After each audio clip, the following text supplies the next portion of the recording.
Hello? Hello? Hello! I don't have any BGM going because I couldn't pick one, so I'm sorry if it's like awkward silence. But we yap enough that I think it's fine. You're right. You're right. You should say it. Yeah, also just a heads up, I like hit all my alerts for today because I want us to focus on the gachas. So hello, welcome to the gacha debate for today. Pachi pachi, pachi pachi. Sorry to keep everyone waiting, but I hope it's worth the wait. I hope it's worth it. I'm gonna make myself taller than Pam because I'm salty.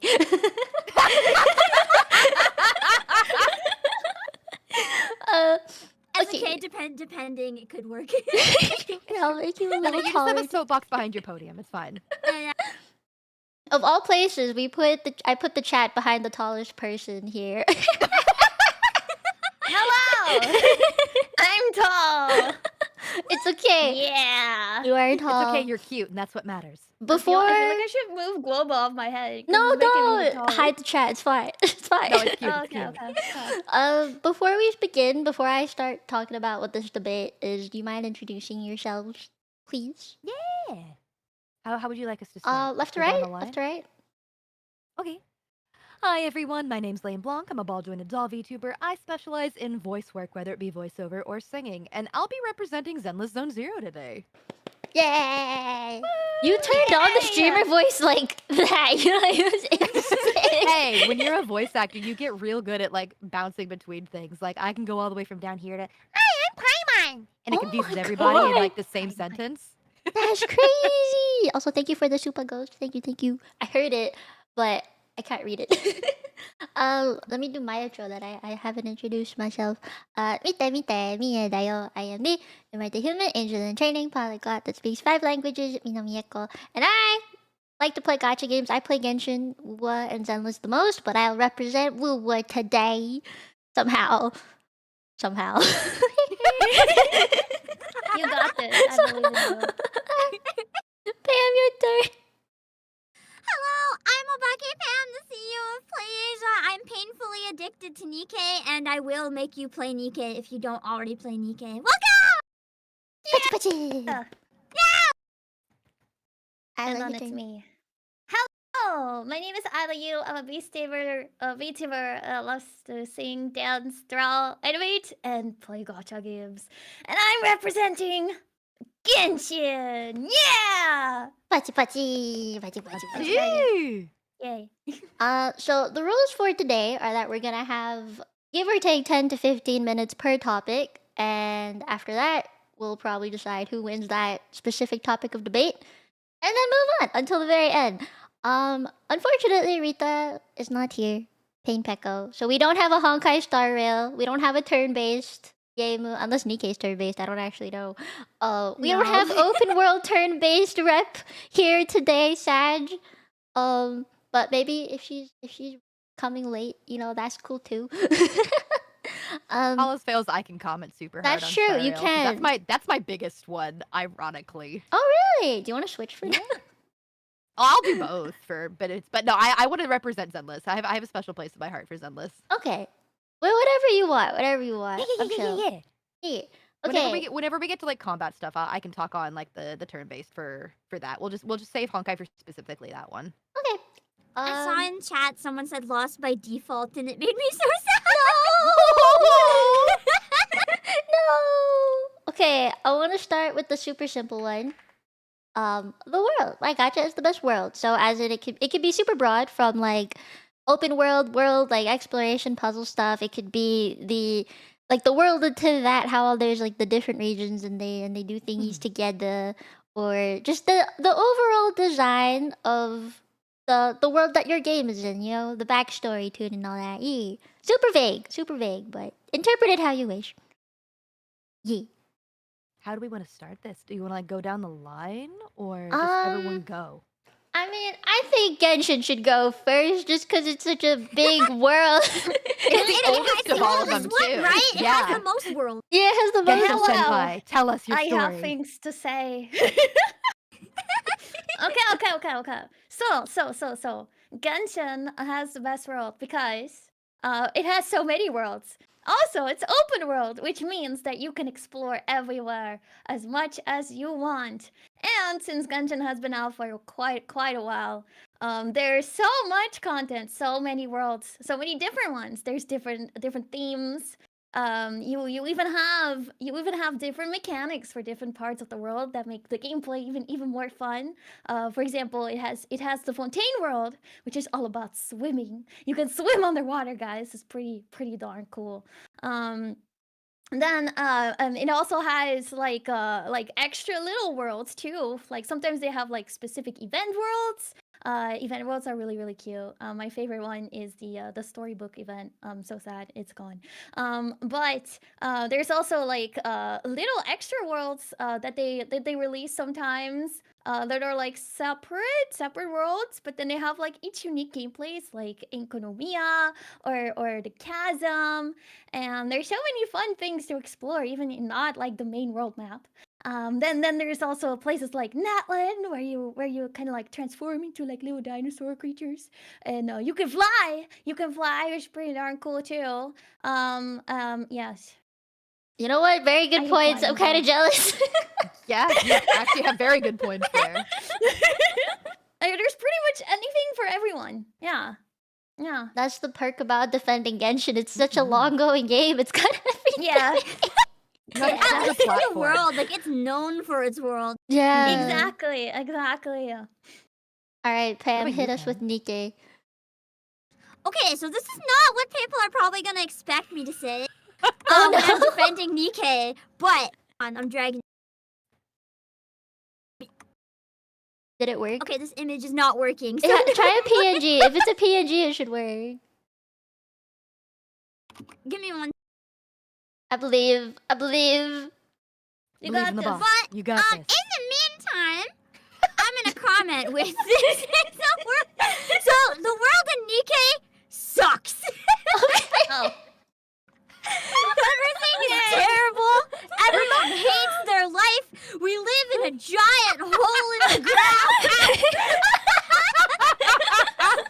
It's a pretty miserable existence, actually. The more you play, the more you realize, dang, this world's terrible. Well, shit. In a good way. But if you enjoy suffering and you like pain and you like learning about how bad the world is, then it's the best world for you if you hate yourself. Sounds pretty appealing. Yes. You hate pink. We're slowly getting there though. At the problem with Nikke, this isn't really a spoiler because you learn right away is that the entire world has basically been taken over by like these giant robot alien things. They destroyed the planet. They killed everybody except the people living in the hole under the ground. And we're trying to get the surface back so we don't have to live there because it's corrupt and terrible and we hate it and there's not even any real food. And yeah, it's just really bad and we're working on getting it back. But for now, the world, there's no defending. Sometimes we debate if we should just destroy it and side with the villains, actually. That's crazy. Oh my. I thought Nikke was about cute girls. Yeah, me too. I mean, It it is trauma of the is. game, okay? Trauma That hidden is behind tricking cute you. girls. It's luring you in. I like the comment, isn't Nikke basically Gurren Lagann? And, you know, I hadn't thought about that till now. Man, that is depressing. I don't know if I'd like to live in the ground, honestly. That sounds real sad. That is depressing as heck. There's a lot of hot cyborg women down there, though. Oh, I think that makes So up it's for like, it. it's like kind of worth it. It's Hot kind of women, worth I'm in. it. Okay. Okay, Sold. okay. I guess I'll go next. The world of Wuwa is very complex because it has Threnodians and Tacit Discords, which are basically the enemies to fight. And there's a bunch of different types, but the designs of the enemies in the world are super cool. Like, there's a knight that you fight, which is super cool. You get to fight dragons and a mech at the same time. Like, somehow mechs and dragons are in the same world, which I think is super cool. The landscape itself, I think, is amazing too. It's like the first one we get is modern, like it's like traditional and modern Chinese influence, I guess, is that world. It's called Hualong. It's a Chinese name. And the second area is super different, Italian based, and it's got all these nice waterfalls, and it's super pretty. You get to like befriend cute little bears. Well, I like to call them bears, echoes actually. And at the same time, they're like Pokemon. You collect them like Pokemon, right? So I don't think any other game here has the collect like Pokemon thing, and you also get to use your Pokemon in the world when you capture them, which is nice. And in the world, I feel like there were two very distinct ways of playing. Like in the Italian looking place, Vinacita, you get to fly. Haha, Genshin no got everything on us. We can fly. We can fly. And we have the loot mapper, which tells us where chests are, and therefore we don't need a specific character to tell us where they are. It's just you can find the shit when you want to find the shit. I love that. I love And- the mapper. Stares at Star Rail. Yeah. And then I like that there's a lot of different kinds of puzzles. So in the first world, we get like more I like to think strategic puzzles where you have to fill in a slot or you have to get this box to the endpoint kind of thing. But in Minasita, it's more like using the echoes as a way of solving the puzzles. So like you become this little bunny and then you can follow a path to complete a puzzle, for example, or like you use your special bunny powers to I guess uncorrupt a statue and get a chest, which is pretty cool. But landscape wise, I think they like incorporate the Pokemon echoes. I like to call them Pokemon. Sorry, it's a habit. But the echoes, they incorporate it into like the daily lives of the people. Like Rinasita is known as the land of the echoes, which I think is super cool. But yeah, landscape wise, also real pretty. Very different gameplay for both the first area and the second. And because the second area came out earlier this year, we was still fairly new of a game compared to these other games here. It only had the one big update, the 2.0, and the 2.0 is already much better than the 1.0. So all of my arguments today will be about the 2.0 for sure. The 1.0 doesn't exist. Yeah, 1.0 doesn't either. We don't talk about 1.0. I actively can't talk about Yeah. 1.0. I'll Alright. touch on that later because I think that'll be funny. Yeah, I think it would be funny as. Alright, your turn for Zenless. So, of the four of us, I have the newest game. My 2.0 is not even out yet. It'll be dropping June 6th, Oh, true. 2025. So, when it comes to the world of Zenless, genuinely, at first, I wasn't sure how I was going to feel about it because aesthetically, it's got this very, like, jet set radio, grungy city feel, but also borderline post-apocalyptic. But you can see all the, like, the hope. You can see the way that all of these characters are carrying on with new Eridu, and we'll be heading to the Wafe. I'm probably pronouncing that horribly wrong. I'm awful with Chinese. The Wafe Peninsula in 2.0. But one of my favorite things about the Zenless world specifically is the way that it feels so comfortable. It feels so lived in. Like all of the NPCs you see walking around, like you can walk past them, see them chatting with each other. You can see them interacting with the environment. Like you actively moving between the region and region. And while you're going through New Eridu, you can go to places like the Elpis, the Elpis Port, which is really pretty. You get the water zone. You can see Hollow Zero across the way. There's the Twin Ballet Towers. The way that the story has a movement with each like section of New Eridu, it weaves itself together in a way where none of it feels out of place. None of it feels like egregiously trying too hard. It's got that balance of, hey, we know there's gonna be something weird going on considering, New Eridu came from original Eridu because Hollow Zero kind of destroyed everything. But they still hold this nice, comfy, like, hey, we're finding our way here. And then if you go past outside of New Eridu and you go out to the outer ring where you get like the biker gangs, and they have their own like ecosystem out there too. They're navigating between the hollows, navigating between trying to get all of the resources together, and the fact that it's so polarizing when you look at New Eridu, how it has, they've got PubSec, the public security, they've got hands, they've got I can't remember the other name off the top of my head right now. Mockingbird? So Mockingbird is the Thief Guild, and that's specifically just 2 members. That's just they Hugo and have Vivian. cunning hairs. The cunning hairs. Well, so those are all like the different sects, but they're not actually like the group. So like when I say PubSec, yeah, Sons of Caledon? we as players. Well, but those are units. Those aren't like actual like in like the canonical, not just the name of those groups.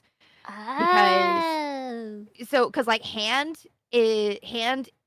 gives you section 6 where we get Yanagi, Hanamasa, and all them, but there's still like an actual hierarchy of like security and law enforcement within New Eridu before we even get to 6th Street with everyone who knows the worst kept secret of Phaethon. The worst kept unless you are Seth. Seth is so baby. He is. I'll talk on that when we get to that section. But the world of the Zenless is really, really comfortable. And I think that's something that I really enjoy because it's inviting and it doesn't feel like it's overbearing in any way. And that's something that gives it that little sparkle it's very palatable for anyone who touches it.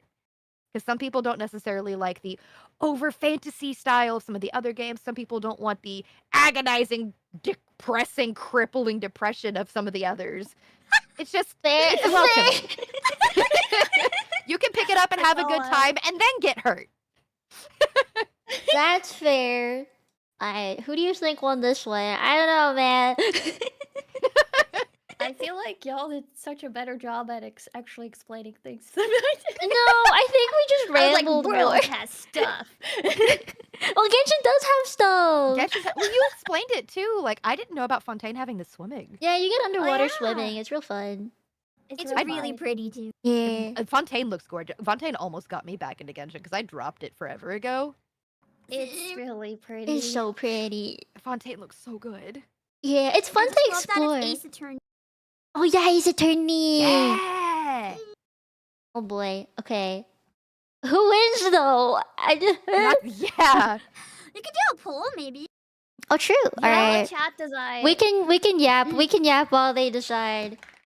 All right. I'll I just also know type like in the everyone in name. chat is also completely polarizing on their opinions, and that makes me go, hey, at least we're talking about these and not Fate Grand Order, because then we'd have a real bad time. If We had a possible, real bad time. please stick to the 4 games here, because those are the ones we're debating on. Exactly.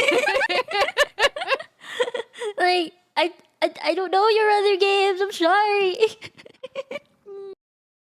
Please vote on the one you think we defended the best. Like, it ain't about the actual game. It's about us defending it. All right.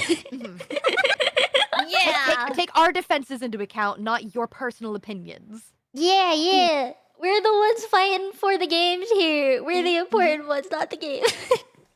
Yeah. I love how we're like defending the game, but then we're like, vote for the VTuber, not the game. Well, no, because like it makes sense when you put it that way because it goes back into the can you talk real good about your game? You gotta yap about your game and defend it. So Yeah. it's not wrong. Yeah. It's more so about what we're saying. Vote on what we're saying. yeah. Why is Nikke even in the top 2 here? I said the world is bad, guys! People like depressing worlds.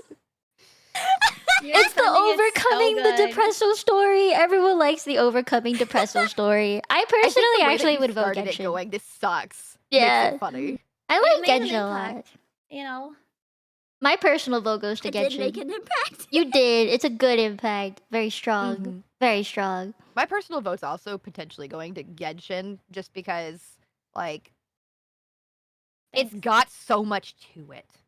Yeah. Like, you genuinely, like, you had a lot of very good points. Like, it's got so much world building and world crafting in all of the different areas you go to. Like, Genshin actually has a strong standing when it comes to world. I think that's what Yeah, I it's feel like. like if I would actually explain it by each different area, Wait, I go would be for here it. for a We're here while. for a bit. Go for it. You got 3 minutes because we started at 1:28 or something. You So got 3 minutes to beat Nikke because it You is got till the winning end for of the some reason. come on, You Isla, got you can do this. Mondstadt is Mondstadt. It has Mondstadt things. It's nice. It's got nice basically tutorial. It feels German. like home. It's It your does feel like ARR home, of especially Genshin. for me, who is from Europe. Ah. Genshin has so many puzzles also across all of the regions too. So when you're just casually exploring throughout the entire world, you get to do all these fun puzzles and get goodies. You know, yeah, it's True. fun. It's That's fun. part of the grind. Yeah, yeah. There's so many hidden parts in the world too. That's I true. don't think I'm doing a good job. Try Natlan. Natlan has the most new shit. oh yeah, Natlin. You can become dinosaurs. Wait, what? Yes, you can. What? You can become a dinosaur. You can become a dinosaur. Yeah. That's pretty cool. Yeah. It's pretty cool. Pam and I both just jaw dropping. You guys didn't know? No! Wait, Isla, you have okay, to yeah, explain all the dinos. Yeah. They're called Yeah, saurians. that's the whole mechanic of Natlin is they have they're called saurians, but they're like they're basically like they're dragons, you know. And they're just everywhere. They're kind of like also the enemies and stuff that you fight too. But you can basically turn into them. Like if you walk past them, you can turn into that one. You can become the dinosaur. They all And have they different all each have like mechanics. their own like skills and stuff that you basically can use to like explore around the world. And the Natlan characters all have like their like E skill basically is similar to like one of the Saurian skills as well. They're all like very based on exploration. Mhm. And yeah, you can basically just become dinosaur and walk around like dinosaur. You can climb dinosaur walls with the things. dinosaur. You can Yeah, grapple you can in the climb walls, sky. some fly, some just run really fast, some grapple. It's really cool. Yeah. Dinosaurs. Dinosaur. That got him. All Chat right. likes dinos. Yeah, Dinosaurs. Dinosaurs won. Yes, let's go. Dinosaurs. Yeah, dinosaurs. Dinosaurs win. Okay. The next one we can talk about, I want you guys to pick. We can either pick drip to talk about, like character design, or the story. Which one would you rather do? I'm so prepared for story. I'm so prepared. Yeah. Okay, we'll talk story. Okay. Nikke seems to want to go first. Go on, Nikke. Yeah. You seem very interested. Go for it. Go on. No, Very go for it. excited. The floor I'm is gonna yours. pull up an image that's like a minor spoiler, but kind of just for the vibes. And that one character is really sad at one point. But this like sells the vibe, so I need it. Like, give me one. I'm so Oh curious god, which this image one's you're also gonna not pull up. working. No. Is it just a I'm PNG? gonna put it in Discord. Okay. Give me. I'll It's put a it on my really model for you. So this is the vibe. Oh my. Girl, why does she look like me? Hold up. Wait, she kind of does. She's got this. Wait, she really do be looking like. Hello, Nikke. Where are my royalties? So basically with Nikke, because the world really, really sucks, the story's really, really good if you like pain. Because you can't just have a world that's really bad and expect people to care about it. But in this one, they genuinely made you like hate this place and hate so many people in such a strong way as you slowly learn about like why the world's the way it is, why everything is the way it is. Wow. Sorry, I couldn't find my mute button and I needed to cough. No, I mean this is cool. Basically this is from the 6-month anniversary event. It was one of the first moments where a lot of us realized just how dark the story was going to go, because this was a really traumatizing event. Like, I sobbed, I ugly cried on stream. And then the best thing with Nikke is that they don't really, it is a slow burn in some ways, but they don't make you wait to know what the tone is going to be like, right? In the very first section in chapter 1, there's something so extreme that happens that most players are genuinely like just in shock. People don't think they're gonna go there, and they do.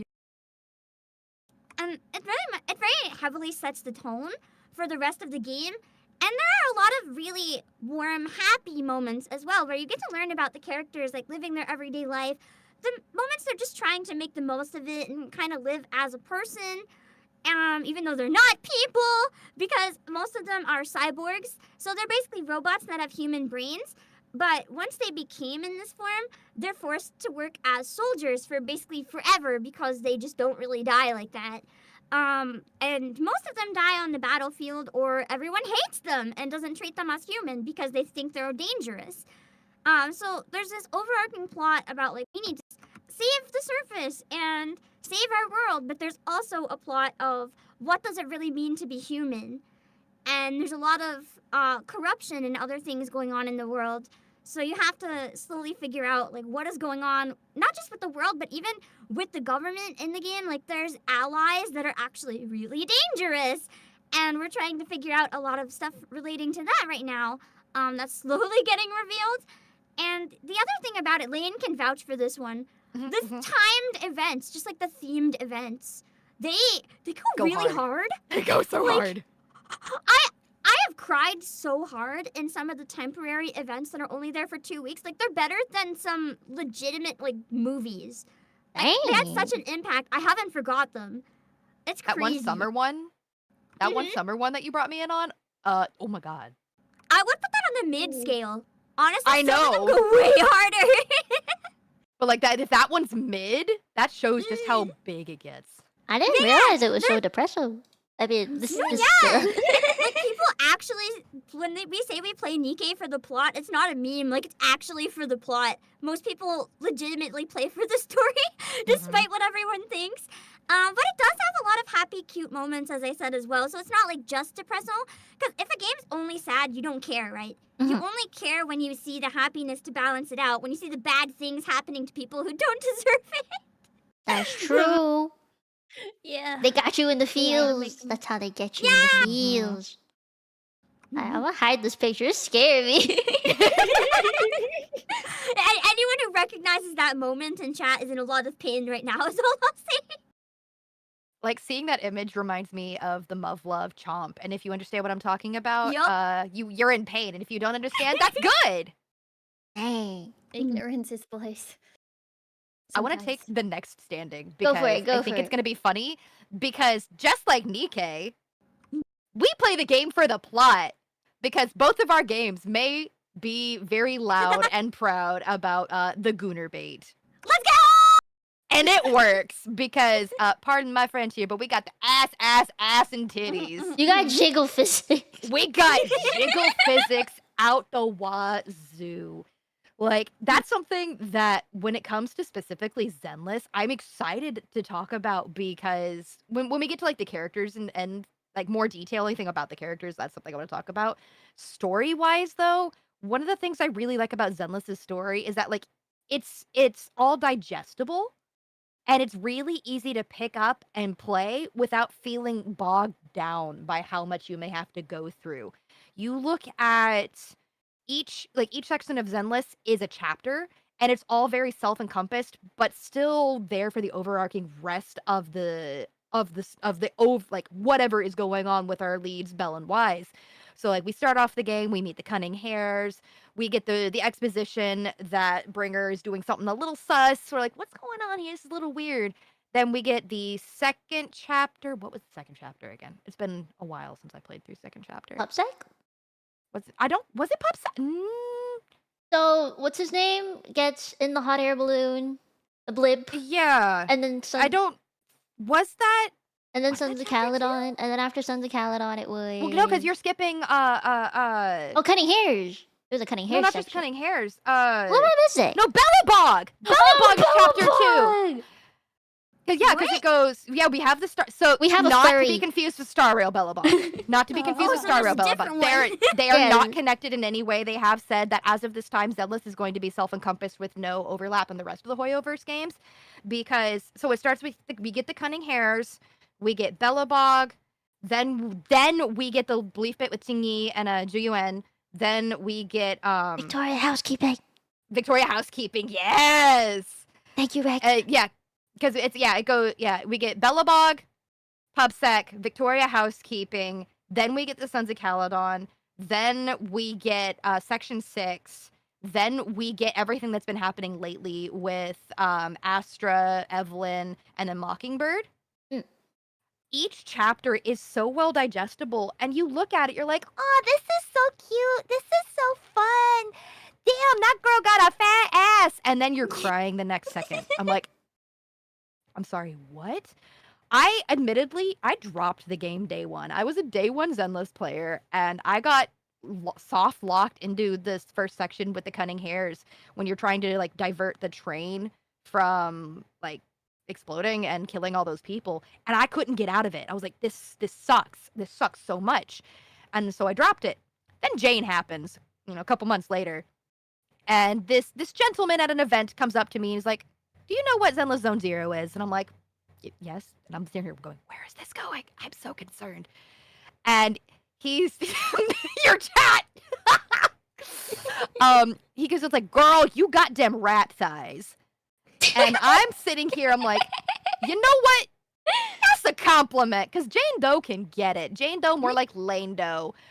And so I picked the game back up. I was like, all right, fine. I will give Jane Doe a roll, see what happens. She came home immediately. I had zero pity. I just threw a 10 roll in, and Jane came home. I was like, all right, well, looks like I'm playing the story.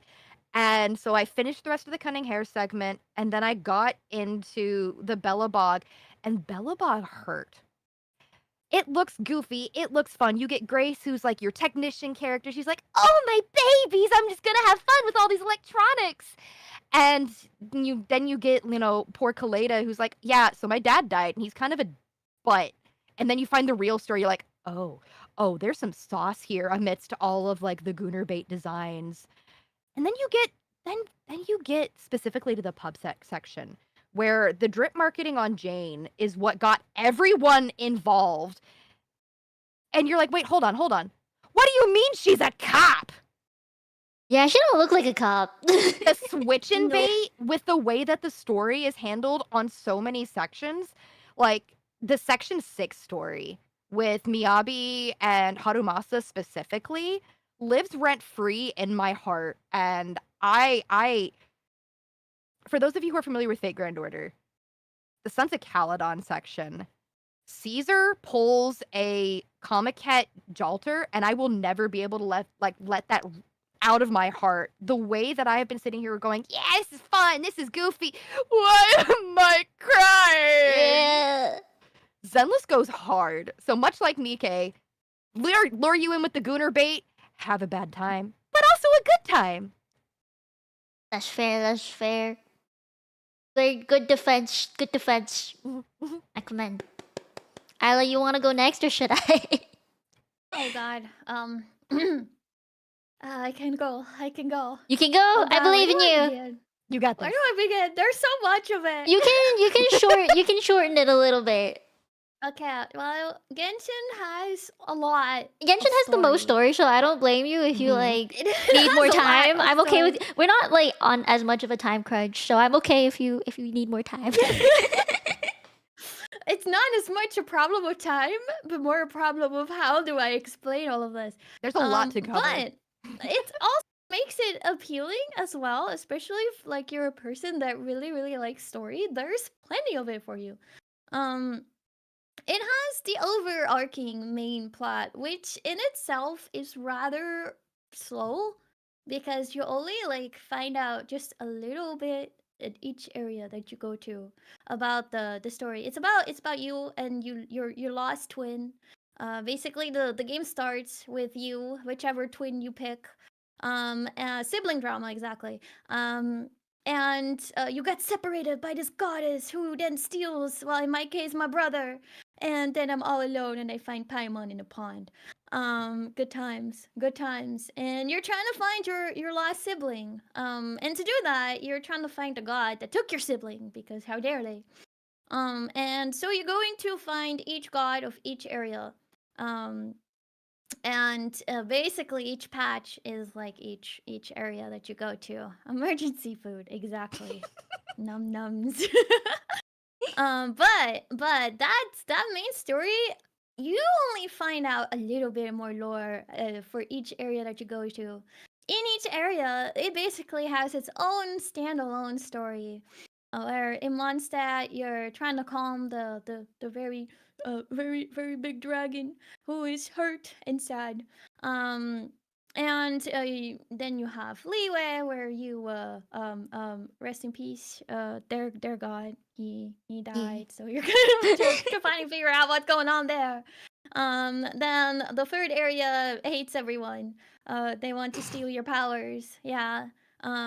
Fourth area, goddess is a baby or a child, because the old god died, so they got a new one, and you can't even find her, and weird things are happening there.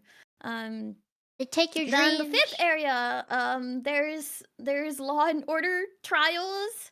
Ace Attorney. Very fun. Fontaine. Very fun. Fontaine, very fun. I like the trials a lot actually. They're really fun. And then the sixth area has war. War. So yeah, each area has their own like little problems that you get when you're obviously they always want your help. You're always the person that helps everyone. They like taking advantage of your skills. Great times. But each story is kind of filled with like happy moments. You get to learn a lot about all the characters through the main story. But then there's also a bunch of like really dark story as well that can come out, or really sad things. I feel like in the recent stories they started to add a lot more of the like sad and drama though, as compared to the like earlier ones where actual like character like deaths, like not like playable characters, but NPCs that actually die. I'm like, huh? Hello? People that actually cared about? And I was really sad. Yeah. They have like a memorial for them with their names listed. It's real sad. Yeah. Oh my god. Wait, I'm can having you Final talk Fantasy about 14 flashbacks. So Mhm. can you talk about the end of the war with the number counts? Oh yeah, well, That one's depressing. War area, you actually are having a giant ass war. It's like a lot of war, which also includes that you're actually partaking in war, and you can actively see how many people are dying, and you can only help so many. It makes you choose. It makes you pick and choose which people you want to help. And depending on who you choose, the other people will in fact die. And it's actually kind of sad because after like the main war story, you can talk to like their friends and family, and you notice that certain people are missing that you were talking to before. And depending on who you choose, you could have saved them. You could have saved them. You could have saved them.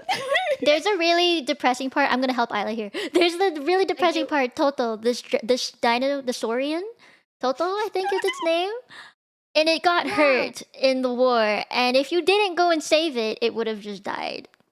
And I'm so glad I saved Toto. wait, Isla, did you know that at each area, if you didn't talk to every NPC, there like when you went to pick like between two things, like you could save people or you could save Saurians. If you picked the people and you didn't talk to every person that you saved, there's still a chance that they might die. Really? Yeah. When did Genshin get hands? I don't know. I don't know. The recent stories have been a lot more sad. Yeah. It's been a lot more sad, which I personally kind of like. I like a little bit of drama. Mhm. But thankfully, it's. I feel like Genshin is pretty paired with a lot of like good and like more tame things. It's not like really insanely dark, but It was real yeah. upsetting. Aside from the main story though, there's also like each area has their own like huge world quests that are like really fun. Some have their own like crazy lore that goes along with it too, which I think those are actually really interesting. And there's also character quests. Each character has like their own character quest where you can learn more about the character. Some have more than one too. And there's event stories. Sometimes they love dropping the biggest lore things in event stories, so you better stay on on top of them because some of my actual favorite stories have been event stories. Albedo ship. I'm an Albedo sip. I'm an Albedo sip. Don't come for me. I'm so sad they put Albedo story behind all of the events. But yeah.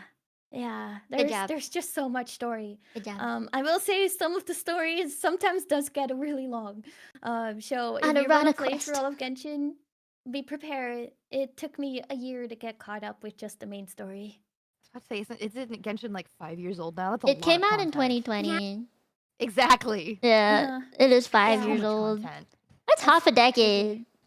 I don't. Oh, don't say it like that. Oh. I'm old. Man, what can I even say about Wuwa story? 1.0 sucked.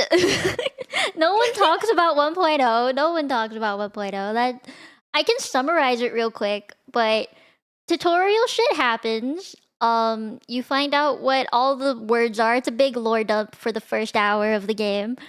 And then lots of grinding somehow. Big war thing happens too. We got war, but we didn't get war at the very end. We got war at the beginning of the fucking game. And War. there's rain that falls upside down that makes everybody start to hallucinate. And there's cool GN, General Daddy GN. He saves us from big thing that fights, and then we do the whole anime sequence of let's all go together and fight this big Threnodian boss thing. And then they're like, oh no, there's too many minion guys, tacit discords. I must stay behind and help here. And then we just gradually lose people one by one, you know? And then we fight the big thing, get Abby, this little shit. And then we go to this really cool area where time flows differently and meet Changli, who is a hot mommy, which I actually very much like. She's got the coolest gameplay and effects ever. That's one thing I That's think. the Phoenix looking lady, right? Yeah, the Phoenix looking lady. Wuwa has this, I think, on a lot of games, is animation in the combat and the characters that they give. So that's another debate topic, though. So in this area, Mount Firmament, time flows differently. So if you go in it for like a day, you could leave it, and then like 100 years could have passed in the actual world, like outside of it. So it's a really big risk to even go in there. But Jinshi, the resonator of the god Sentinel, I'm trying to use like more generic terms so it's more understandable. But basically each god or dragon of the world, in this case its name is Dre, this dragon gets kidnapped by bad guys called the Fractionist. And Jinshi, its Pokemon trainer, Resonator, aka Resonator, she has to go and save this dragon in this terrible island called Mount Firmament that has time flowing differently. So then we obviously have to go save her ass. And it takes like another 3 hours of gameplay. Big puzzle stuff happens where we can control time. We can make it fast forward and go back to complete puzzles to go save this dragon. Dragon gets saved. Everything's back to normal. Jinshi almost dies because she has to fight the god. She has to fight her own Pokemon, which is real sad. But she does it. She lives. Pokemon's like, you beat me. I will submit to whatever you want. And then she's like, I want to restore this place, and we're gonna be all happy and dandy, which happens. Then the Black Shores happen, which is where the shorekeeper is, and she's also super cute. Wife. Big wife. wife.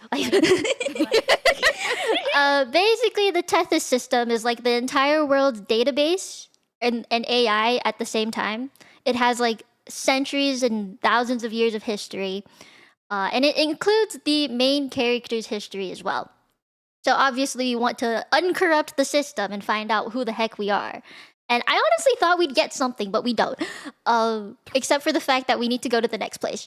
And basically, what happens to Shorekeeper is she sacrifices herself to uncorrupt the entire system. And the main character is like, nah, fuck that. I'm gonna go save you. Happens to save her somehow. And then they play piano together at the sunset, which is real cute. And then we go to Rinasita, which is the 2.0 area, which I love. Finally, the good shit. And there, it's like you see an entirely different world because in the previous world, echoes or the Pokemon are the things that we fight. Like we don't want them. But in Rinasita, it's such a different world in that it's the land of the echoes, and therefore they integrate echoes into their daily life. And if you look at the geographical world, you see echoes like they're playing music, they're performing, they're like there's an octopus that's on top of the bank or something like that.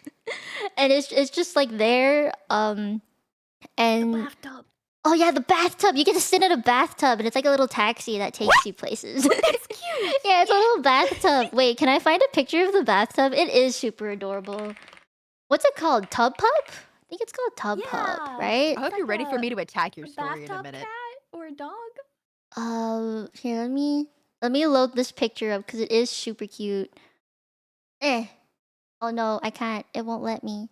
Why? Your story is evil. I hope you're aware. I am aware. I don't like it either. My While she's getting this image to work, her game actually almost sent me to the hospital because of the story. Like unironically, because like the very first starting cutscene where you like get through the tutorial and you have like the first fight against whatever like they're called resonators, right? yeah, There's this- yeah. They give off these sonar. They give this like the awful sonar sound, and it holds the note for a while. And it sent me into such a massive seizure. I almost had to go to the hospital. So I don't like Wua. Even as Okay, much as I it won't love let the me. designs, Understandable. Wua's story is evil. Yeah, it won't let me load it, but I can show the picture on stream. There. It's just a dude that's Kakaro in the tub. Yeah, this is like the land of the Rinachita. And 2.0 story was super icky. Not icky, not 1.0. Sorry, not 2.0. 1.0 story was super icky. 2.0 story was much better. And I think it's cool because it's like all about the order and which is basically the church. It's like the order Okay. governs the entirety of Rinasita. And there's this thing called the pilgrimage. And basically if anyone's like kind of against or questions the church that worships the sentinel, aka God, they get sent on the pilgrimage, which is a death sentence. And if you somehow survive it, and they basically send these people on a really old-looking boat, and then they send that boat to like a tacit discord infested area, so they could die to, die to monsters. If you somehow survive, you can basically join this small group called the Troop of Fools, and it's just a bunch of survivors. And that's where our hot boy Brant is from. That's why he's Bark, a bark. pirate. His story is real sad, and I want to mention it because I think in Rinasita, like the character stories mean a lot more than the overarching story. So Brand, as a 5-year-old, was like, why does the Sentinel have so much power? Like, why is he like the end all be all? And he got sent on the pilgrimage as a 5-year-old kid and somehow survived. Oh. Yeah, and that's why he's the leader of the Troop of Fools. It's because he's been there for so long, but also he's like, they fucked me up as a kid when I was 5. You know, that's one of his reasons for Yeah. being there. And I also mentioned, I think, Cantarella's story to you guys while we were in the loading screen. She's waifu. Jellyfish wife, jellyfish wife. Jellyfish waifu, but she's super like my heart yearns for her because she like sacrificed herself for a bunch of people, and she saved them. She like put them in her basement or something, and like I think after the whole thing with Cartathea and becoming a god or whatever, not becoming a god, saving the god or something, she sets him free. She sacrifices the second awakening for Cartathea so that she can save all the people. And her story is real sad because like the reason why that she had to say the sacrifices why she saved them is because in her family, it's a tradition to get tested for like poisons. Like they have to survive poisons, and if you die, obviously you're dead. But she saved them all from that, and despite taking a bunch of poisons and you know doing all she could to save them, like I don't know. I just think she's very powerful. Let me just be happy for her that she saved everybody, and all the other people don't gotta die. Cause there was this diary that was like some girl lost her sight, and she couldn't walk or something because of the poisons. And yeah, she saved him though. She saved him though, which is why she's like real cool. And then there's not Cantarella. There's Carlotta, who is like the second, I think the second head of her family, the Montelli family. There's like family feud. There's like a family feud. There's two families, Facelios and Montellis, who are like there's family feuding going on, which I think is pretty cool. There's more like, I guess main story isn't as important to me as the character stories in Wuwa's case, but the bigger thing is there's a festival going on called the Carnival, which Wuwa released a really good song about, and they basically have to make the Carnival come to life. And the Troop of Fools, there's like a big battle going on in the Carnival, and the Troop of Fools somehow make this battle look like it's a performance, not an actual death situation, which I think is a very cool thing that they did in the story to end it. And it made everyone in the city of Rinasita think, oh yeah, cool performance, pachi pachi, when really we were about to die. Yeah. Ta-da! I like how Wu was like, yeah, I kind of sucked you. Yeah, we go real hard now. Yeah, they changed a lot after 2.0, and I really recommend trying the 2.0, but I also understand not wanting to go through 1.0. And they made it so you can skip the entirety of 1.0 past a certain level. Like if you're past, I think, Union level 14, and you've done up to a certain point in the story, which is very early on actually in 1.0 of the story. I don't think you have to like even get to the war part. You can just skip. Oh yeah, they also just in general have a skip button that summarizes everything, so you don't actually have to pay attention. I had to replay all of 1.0, but I could get through the whole story within like a day just skipping through it. I feel so bad that you had to do that. Pain, Pecky. What's the verdict? That's a hard one. I think this one's difficult, I think, just because we all have very different kind of stories. I feel like each game has their own like charms. Yeah, I think it depends like what's your flavor of the moment, because I can imagine, at least for all of us, sometimes we want to hurt a little bit. Like that's why you play always something wanna hurt. depressing. Yeah, I'm aware. You and I, that was literally Cam and I were up till like 5 a.m. the other night talking about depressing things. No, wasn't that literally like last night? It was like 2 nights ago. It wasn't last night, but it was the night before. And but then you like, I want to play something goofy and fun. It just, story is a really subjective one. Yeah, that's true. I think my personal vote goes to Nikke though, because Nikke's story is so involved. I like It's not Genshin even just the stories. story. To like add one thing I wanted to say earlier, but I forgot at the time that I wanted to say it. One thing about Nikke that really sells the story more than anything is just genuinely the character writing. It makes you care about every single character. Like, we don't have an open world. We don't have a lot. It's just a visual novel, basically. But, like, you really care about those characters. The way that they're written, they all have really unique personalities. And they all have, like, their pros and their cons. They feel like real people. And that's why it hurts so much when bad things happen. I think I like Zenless and Genshin the most for story. I like Zenless because even if you don't care for every single character, you still have like a place in your heart for them because of how they are in the story itself.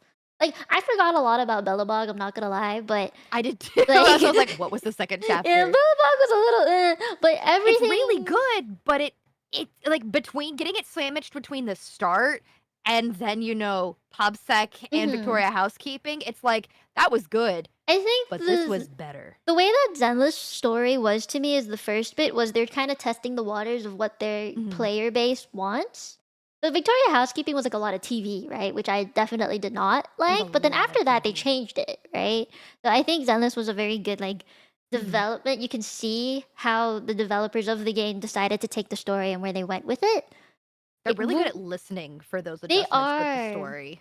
What was more just like 1.0 was its thing, and then they listened and then waited a long time to release 2.0, and therefore 2.0 is like the best it has ever been, like in the entirety of the game. Genshin to me was also like slow burn. Genshin's very, very slow burn, but it's all worth it in the end. Like when you get to the end, the conclusions to it are always very, I guess, very. It feels like the finale of a big event. That's how Yeah, I that's how feel like Genshin makes you Genshin feel. maybe it's been like cooking up a lot of things that are only like just now like starting to like actually be a thing. Yeah. Genshin's I finished Mondstadt and I got through a bit through the way Liyue, but Liyue is a slog, which having it as your second area story wise is kind of really defeating.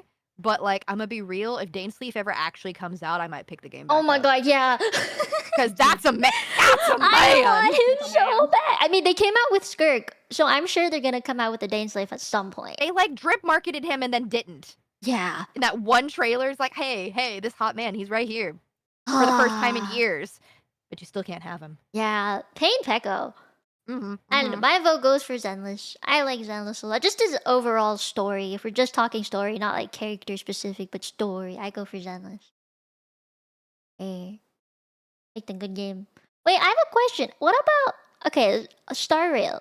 Just very briefly. Yes. Oh, I can talk Star Rail. Yeah. So Star Rail's story, since we just celebrated our 2-year anniversary, Star Rail's story is one of those very similar to Genshin, where there is like the main overarching story. We have our main character, whether you play as Stellar Kalis, and then you're kind of an amnesiac, but not an amnesiac. And you go through it with the Astral Express and going from planet to planet, trailblazing as one of the Nameless, and you're trying to find ways to help. You're kind of like the good guys, but you're very neutral because you don't want to like completely disrupt things. And so like you start on the Herta space station, and that's where you really get your wake up. That's your prologue. Not really heavily involved, but it sets a nice precedence of there's some sauce here. Then you get down to Eurilo, is it 6? I can't remember the number. I think it was Eurilo 6, or more commonly known as Belobog. And you get the overworld and the underworld areas, and it's this like caste system of the overworld where you see the development of the world and the story having where everyone's progressed, everyone has technology, everyone is more prim and proper and well readied into the world, but still trying to fight back against the fragmentum and the fragmentum creatures that are trying to like encroach on Belobog. And you get the underworld where they're doing all of the mining, and you find out that everything is like you're being lied to the whole time. It's like, no, like the Stellaron is taking over and controlling the people in charge, and it's so bonkers. And you're like, what the crap? The final fight of Belobog specifically, where you're fighting against, I cannot remember her name. I know it starts with a C, but oh god, I cannot remember her name off the top of my head right now. I But would not when know. I don't Wildfire play. starts, because Cocolia. you get Cocolia? Cocolia, that's right. Yes. You're fighting, you get this really cool instrumental battle music, and then you get into the last segment of the fight, and she's doing this big, like, powerful move, and right as she casts it, you get the lyric to the song. It's like, we make a choice, go fight against your fate! And it goes so hard, you're like, what is going on? Then, like, you go from Belobog to the Xianzhou Laofu, and it's very polarizing, it's very different. And you see the way that every single world is self-contained, but all of the characters interact with each other. Like you get characters from Belobog, you get characters from Xianzhou, you get characters from Penacony, and up until Amphorius. That one's a little bit of an outlier currently because that's still the active running story. But everyone is integrated. All their stories overlap and still interact, and that's something I really enjoy about Star Rail because like we have characters all the way from the start of the game who are actively interacting with characters in current game, like Herda, best girl Herda, who you meet as like this cute little doll, and then she's like, nope, all right, I'm interested. I want to know. I'm going to be science lady. And she abandons the doll form and goes to her real form. She's like, all right, I want to play with this. The bad guy's like, no, you can't do that. She's like, you're telling me no, and all hearing is yes, so I'm going to do it anyway. But there's side stories. That's what's so cool, because the side stories are where you get your throwbacks. Like the return to the Saint-Jean La Fou after the Penacony story, where you get the war dance. It brings in everybody. You get Boot Hill, you get Luca, you get everybody is involved in all of the side stories, and they make sure that there's something sprinkled in. You have a favorite character, they're gonna get fed. They're gonna get fed real good. I love Damn. Star Rail. I love Star Rail. Like I like I mentioned earlier, I'm actively in the middle of just like designing a Star Rail tattoo. I It's hope it really turns out good. Can you send it when you? I when will you finish? gladly send it to you when it's finished. Like I literally just went to the Star Rail live in the theaters like a week ago. It's so good. I Lucky. really like Star Rail. Infinite jelly. No fair. It looks like the poll has spoken. Nikke has won the story round. Oh, it spoke very loud. Oh, yeah, it was very, very loud. They said I love pain. Just saying, for those of you who haven't tried it, if you ever try It's it, worth please it. tell me. I need to see what you think. I'm pretty intrigued. I have never tried it, but I'm pretty intrigued. Me I do too. like me I some want to pain. know why it's so depression.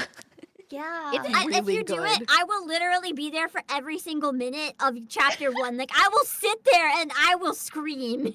Dang. The number of times that like I've joined her on like VA streams for it, or just sat there watching streams, and I'm sitting here in the middle of doing something and I'm crying. Nikke goes so hard. It literally is the thing that won me over. Like, I had a really bad gacha experience and swore I would never play gacha again. And then Nikke just like hit me like a brick wall, and it was like, never mind, I'm only playing gacha now. Wait, what was your bad experience? I want to know what game it was. Mr. Love Queen's Choice. Oh, we have had this conversation. In a worst gacha competition, I can go off. We can have a lot of fun with just infold properties. Maybe next time we do a debate, we should say why our game is the worst. Next one I picked for us was the drip one because we decided to do story first. So this one's drip one. I think this one should be fairly quick. Pick like 2 characters or like find a picture and somehow show it to me. Like if you can put it on your model, that'd be great, so I don't have to download it. But like this one should be I'm on fairly quick, I would say. Oh god. Can I pin this to myself? Oh, my brain instantly picking up Star Rail. I'm like, wait, I'm not representing Star Rail. Choto Amate.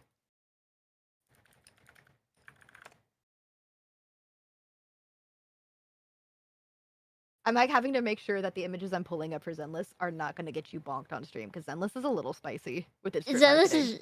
Zenless is spicy. I like that. Like Wilma comes out with these art thingies, which is super cool. Like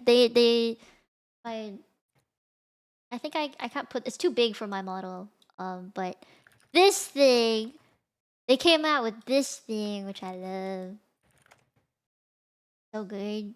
You get to see everybody. Oh, yeah. You know, they came out with It this, looks and I like think it's it was the pretty. best thing they'd ever done. So I could talk about all of them. If you guys wanna start know, us you off then? know. I can go first. This one is just like this new area. There are more characters out now, but I'll put this here. I'm just like covering myself here. You guys know the drip. If you want to look up the art, you can look up the art. I feel like this is just a very short introduction to the drip that the 2.0 area of Rinasita has come out with. You have Phoebe, which is Church Girl. She's an apocalypse. I think that's how you say it. She is church girl. She's one thing I'd like to say about Wuba designs for this particular set of characters is that they are modest for the most part. Like I think it proves you do not need to show a bunch of skin to have sexy ass characters. You know, like they're covered. So Phoebe church girl, Brandon's a fucking pirate. Richia, I feel, is one of the like I feel like she's clown inspired with the mask and stuff. Not really, not clown, but like what are the word jester? Is it a jester? Yeah, Jester. Yeah, she seems to be like jester inspired, and she has a suitcase with an echo inside. What special echo inside it named Pedo that does her fighting for her. Zani is mommy, and she has a very monochrome palette, but she's very mommy. And has office outfit, which not a lot of people I think have in games recently. The office outfit, and Carlotta is basically like a fucking princess of the Montelli family, so she has princess vibes and a big bow, which is real pretty, real pretty. And I want to bring up a picture of Cartesia, if I can spell her name, and Cantarella because they also have real fucking good drip. I need to show Jellyfish Lady for the people who don't know Jellyfish Lady. Bark! Bark for the Jellyfish Lady. I'm by default really weak for jellyfish. Like, I love jellyfish. And so Carlotta was like an attack on my person. Oh. No, I can't today. It was an attack on my person. I really like jellyfish. Ah. Here, I'll find like a smaller picture. That way it's not so big. Oh, maybe it's too tiny, but there's Cantarella Jellyfish Lady. I'm sure you can find better pictures of her. And this is the resonator for the god, the Sentinel, which I'd like to show you. If I can find a better picture. Oh, this is a pretty good one. It's like both the small version and big version of her, but I'm gonna use this to cover the screen for a second. Small and big version. She got booby and no booby. You got best of both worlds. Her she's design gorgeous. is peak, bruh. And you get to fight her as a boss as well. She's a weekly boss that you can fight. At the same time, she's a character you play, which is crazy. But yeah, anyway, her drip is real good too. And I have more to say about Huanglong designs because I love Chinese inspired designs, but I will leave it there. That way I don't take up too much time. I have visuals. All right, guys. Who wants to go next for drip? And send me pictures if you'd like. Do you want to take it, Ayla? Genshin has too many characters. Do you want me to do it since I have some? Oh, go for it. If you're ready, go for it. Okay. So I'm immediately gonna talk drip marketing on this babe right here. Ooh-wee! Jane Doe, the wife of my Jane Doe. life. The biggest switch and bait when it comes to Zenless Zone Zero, how they marketed her as an absolute sex pot of a character. Like you see, like this is one of the first things that drops with Undercutter R&B. It's the cover of her character story, and you see this. That is a sex pot of a woman. You're like, damn, bark, sat rex, like she, woof. And then you like actually go through the game and you find out that she's, an undercover agent. And you're like, wait, hold on. She's gorgeous. They did the full proper bait and switch with her marketing, and it got you hard. You're like, wait a minute. What do you mean she's actually got this much goofiness to her? So her drip marketing is one of my absolute favorites because it is so polarizing from the way that she was being marketed. They're like, She's hot. here's this really hot rat lady, but also her gap moe is immeasurable. Her gap moe is immeasurable. But if we want to talk like the full drip marketing back to, the start of the Forkin game, let's talk about this lady. Let's talk about Miyabi. Oh.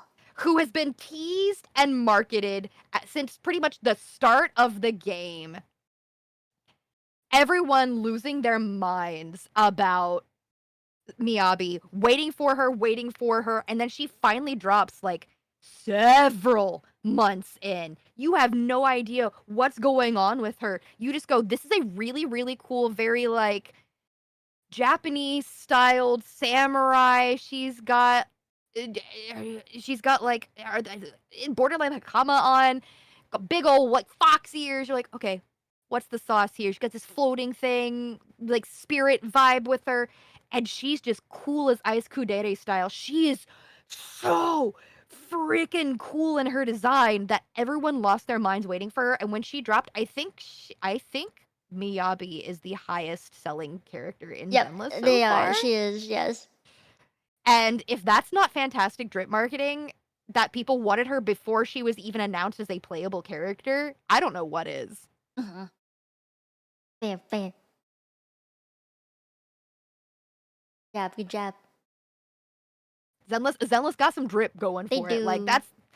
that's something that goes back to the story. Zenless is very, very like integrated where it's iconic. You see it and be like, yeah, that's Zenless. Mm-hmm. Alright, which one of you two want to go next? Who's ready? I can go. Alright, go for it. Okay. So, Genshin has a lot of characters. Yes. But basically each area is kind of like referenced off of like different styles. So Mondstadt is kind of referencing the German style. So the drip kind of references that as well. It's a lot more like how would I describe Mondstadt outfits? They're very detailed, but they're very that's kind of the one I don't know how to describe. I mean, they're very European. They're very European. They're very yeah. European. guess. Yeah, very European. Yeah. Liyue is more based of like Chinese. So all of the outfits kind of have like a little bit of like a Chinese reference to them. Then Inazuma is more Japanese. You have Sumeru, which is like I think it was Middle Where's- East. where- Was where- it Middle Eastern? I think it's Middle Eastern, Is it yeah. Middle Middle Eastern? Eastern. Then Fontaine is French. I love Fontaine design so much. Fontaine's is design so goes good. so Navia good. was Really- peak design, bruh. They are so Agreed. fancy looking. They're Yeah, so they look fancy rich. looking. Yeah. They look rich. They do look rich. I Navia was and gonna what's her face show- go hard. Who's I was what's her gonna face? show, Oh, Arlecchino. No, with the bark, daddy. No, the iconic lady from Fontaine. Farina.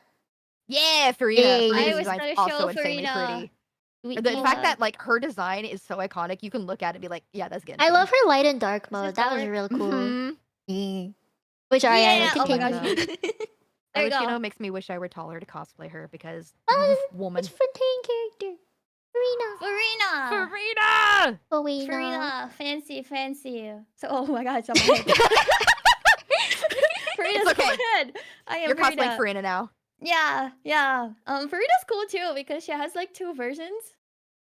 She has like a short hair version that's like where the white parts of her outfits are black. Mhm. Really cool. Yeah. And yeah, so French, very fancy looking. And Madeline is inspired. What is Madeline inspired by? Wasn't Matlin supposed to be South America? Yeah, I think. more in that region. So Yeah, I know Mualani was yeah, South Hawaii America. inspired. yeah. Well, I like how was cool gonna they showcase- look. They look super cool. Yes. They give like a I- cool vibe more than like Mhm. the pit like prim proper Fontaine. I feel like Natalie gives the I'm cool vibes. Yeah, like look at him. Yeah! That boy is so Australian coded, Cowboy. convincing me otherwise. Cowboy. Yeah, He's a vet. So there's so many different like styles of drip. So like I don't have like anything specific when it comes to drip. Yeah, on. Genshin's one of those where it's just been so long. They have so many different inspired Yeah. places that you Yeah. can't pinpoint just one kind of drip. I'm I so also sad that have this man opened to- his mouth and he didn't have a thick Australian accent. Yeah, but he has like the he has a Cali He says accent. bro. He says bro and dude a lot. No, Bro, I No, love the bird. he needs The to be bird message. Australian, not Valley Boy. Oh, that is one thing I liked about Wu was that they're very good with the accents. Like Zani is Mhm. Italian. we The got- little like Zani. the rat girl or the mouse girl. I love her. she's That thick Scottish. Scot accent. Scottish accent. That thick, deep Scottish accent. I was Yeah. like, ooh, darling, I'm here for it. I loved it That so movie made me much. so happy. Mhm. The cat noise. Oh my god, Albedo. By far, the best character design of Genshin is right here. I think His the best name one is is Albedo. Xiao, actually. I love Xiao's character design Okay, a wait. lot. Xiao is really good too. I have a soft spot for Lisa because Purple Oh, Witch Lady. she is very hot. My favorite's Navia. Design-wise, I think Navia's Navia. gorgeous. Navia is my Yeah. favorite. And lately, honestly, Escoffier is kind of growing on me for design. She's so good too. Yeah. They gave her I wanna- sparkly leggings, like sparkly stockings, I Ooh. think, and a Oh, garter they're belt. sparkly? And she has a little bow on her garter belt, which is real cute that you can see under her dress. I just, ooh. See, Genshin came for my heart with a Kokomi because another jellyfish lady, and I was like, "Yep, I'm cursed. I jellyfish. Come to me, my love." Damn, Mila. You got lots of pictures. Drag him into the bottom right Yeah, corner. bottom like you're right. There throwing should be a trash little- can. Oh, wait, did I move my Albedo first? That's so terrible of me. There we Rip go. Okay. Albedo. Hey, Nikke, what you got for us? I have a really important question first of all. How much do you care about getting bonked? I don't. Not in this case, I don't. You're fine. Nikke got Okay, some because sauce. I have one image that I feel does a very good job. I'll try putting it. If it doesn't work, yeah, If it just doesn't send work, so I'm gonna- it. Yeah, if it doesn't work, one of us can probably get it up. Cause oh boy, Nikke. Oh. Oh, bark, bark, bark, bark, bark, bark. Ooh. So I went with a bit of a spicier one because I have a reason for this. You see, Nikke is not afraid to take a lot of risk with different designs. There's pretty much something for everyone. To be very blunt, one thing that Nikke is well known for, it has a design for like every fetish basically. If it hasn't got you yet, it will get you. And it's one of those situations where like, why should you pick a pirate or a swimsuit or a maid when you can have a pirate made swimsuit? Like, they're not afraid to give you everything in one package. They are not cowards. And I can appreciate that. There's also like a bunny girl version and a maid girl version of like half the characters at this point. There's even the Phantom Thief alts for some of them. They're just actually so cool. And there's one guy. I have The to boy? send you a picture of him. Please bring up our man. Please bring up our man. NPCs. It's okay. I have a couple. There's one of them is I don't know if you want to show it on stream, but this one, he is the definition of fashion. Hear me out. Is this our man? Is this our man? Yeah! Our boy! This is Mustang. He is like the CEO of entertainment and fashion and everything fabulous. He's a human peacock mixed with not a diamond ball, a disco ball. He's really sparkly. No. and- Mustang would be a diamond ball. Give him that credit. That's true. I'm just A gonna hide diamond behind this disco ball. man. He is very fabulous. You simply do not beat Mustang's drip. He's not even playable because he's too good. He could not be playable. Like, they would never be able to make a unit such as him. Like, with the jiggle physics, you'd just see sparkles. Your whole screen would be, like, flashed white. You would not see That's what I anything. want. There's canonically a moment where he is using your shower. I don't know why he's using your shower, but he's using your shower, and he walks out, and the entire screen is white, and it's just like Mustang walks out. My eyes are blinded. I would never Oh wash God, that Mustang. shower again. Wow. know. Oh, that's a man, all right. Can I I wait? like seeing uh, Mustang cosplayers. Nikki, not Nikki, Pam. I told you about the character I like the most, right? What was her name? I don't remember. She's got like pink, not pink latex. Oh, Alice? Yeah, Alice. That's her name. I keep forgetting her name. Anderson, the man that you are. Oh, I- damn. You don't have to share the last one if you don't want, but I had to show that there is male fan service in Nikke for people who don't necessarily believe. There is one guy that has a couple shirtless images, and we appreciate. I can appreciate a shirtless man. I can do that. I want to sit down and drink with this man. Yeah, he pretty hot. He's pretty hot. Yeah. I gotta Something give about that the to scruff. you. The only downside of Nikke is that it kind of goes both ways. It's like they have the best drip, but they also have the least drip. A lot of the characters are very, very naked, so it kind of depends on if Yeah. that's your preference. One is just actually two are just actually naked. Like they fight naked. I Yeah. see. Oh. I mean, if that's your thing, then that's your thing, you know? No, just, yeah. You need something to balance out the pain, you know? Yeah. Yes, yes. You know, sometimes the best drip is no drip at all. Yeah. Quote that, y'all. Alright, I'll start the poll. Dang! I didn't think that would turn out that way. I'm not gonna lie. I think I'm it's proud. genuinely because each of our games has such a wide variety of drip. Mhm. It's really hard because, like, it also depends on, like, if you're heavy into fashion. Everyone's individual games has so many different fashion influences. Like, especially poor Genshin over there with Yeah. all the different influences. It's like, oh, I didn't even think about you because, like you mentioned, since every world has its own fashion influence. Like, looking at Fontaine, the amount of peplums makes my heart hurt because I hate patterning peplums. They make me want to die. Mm. But also ruffles. So But many the ruffles. ruffles, they're so pretty. I feel like from what I personally like, it's between Zenless and Genshin for drip. Yeah. Hoyo knows how to drip. Hoyo does know how to That's drip. true. I do.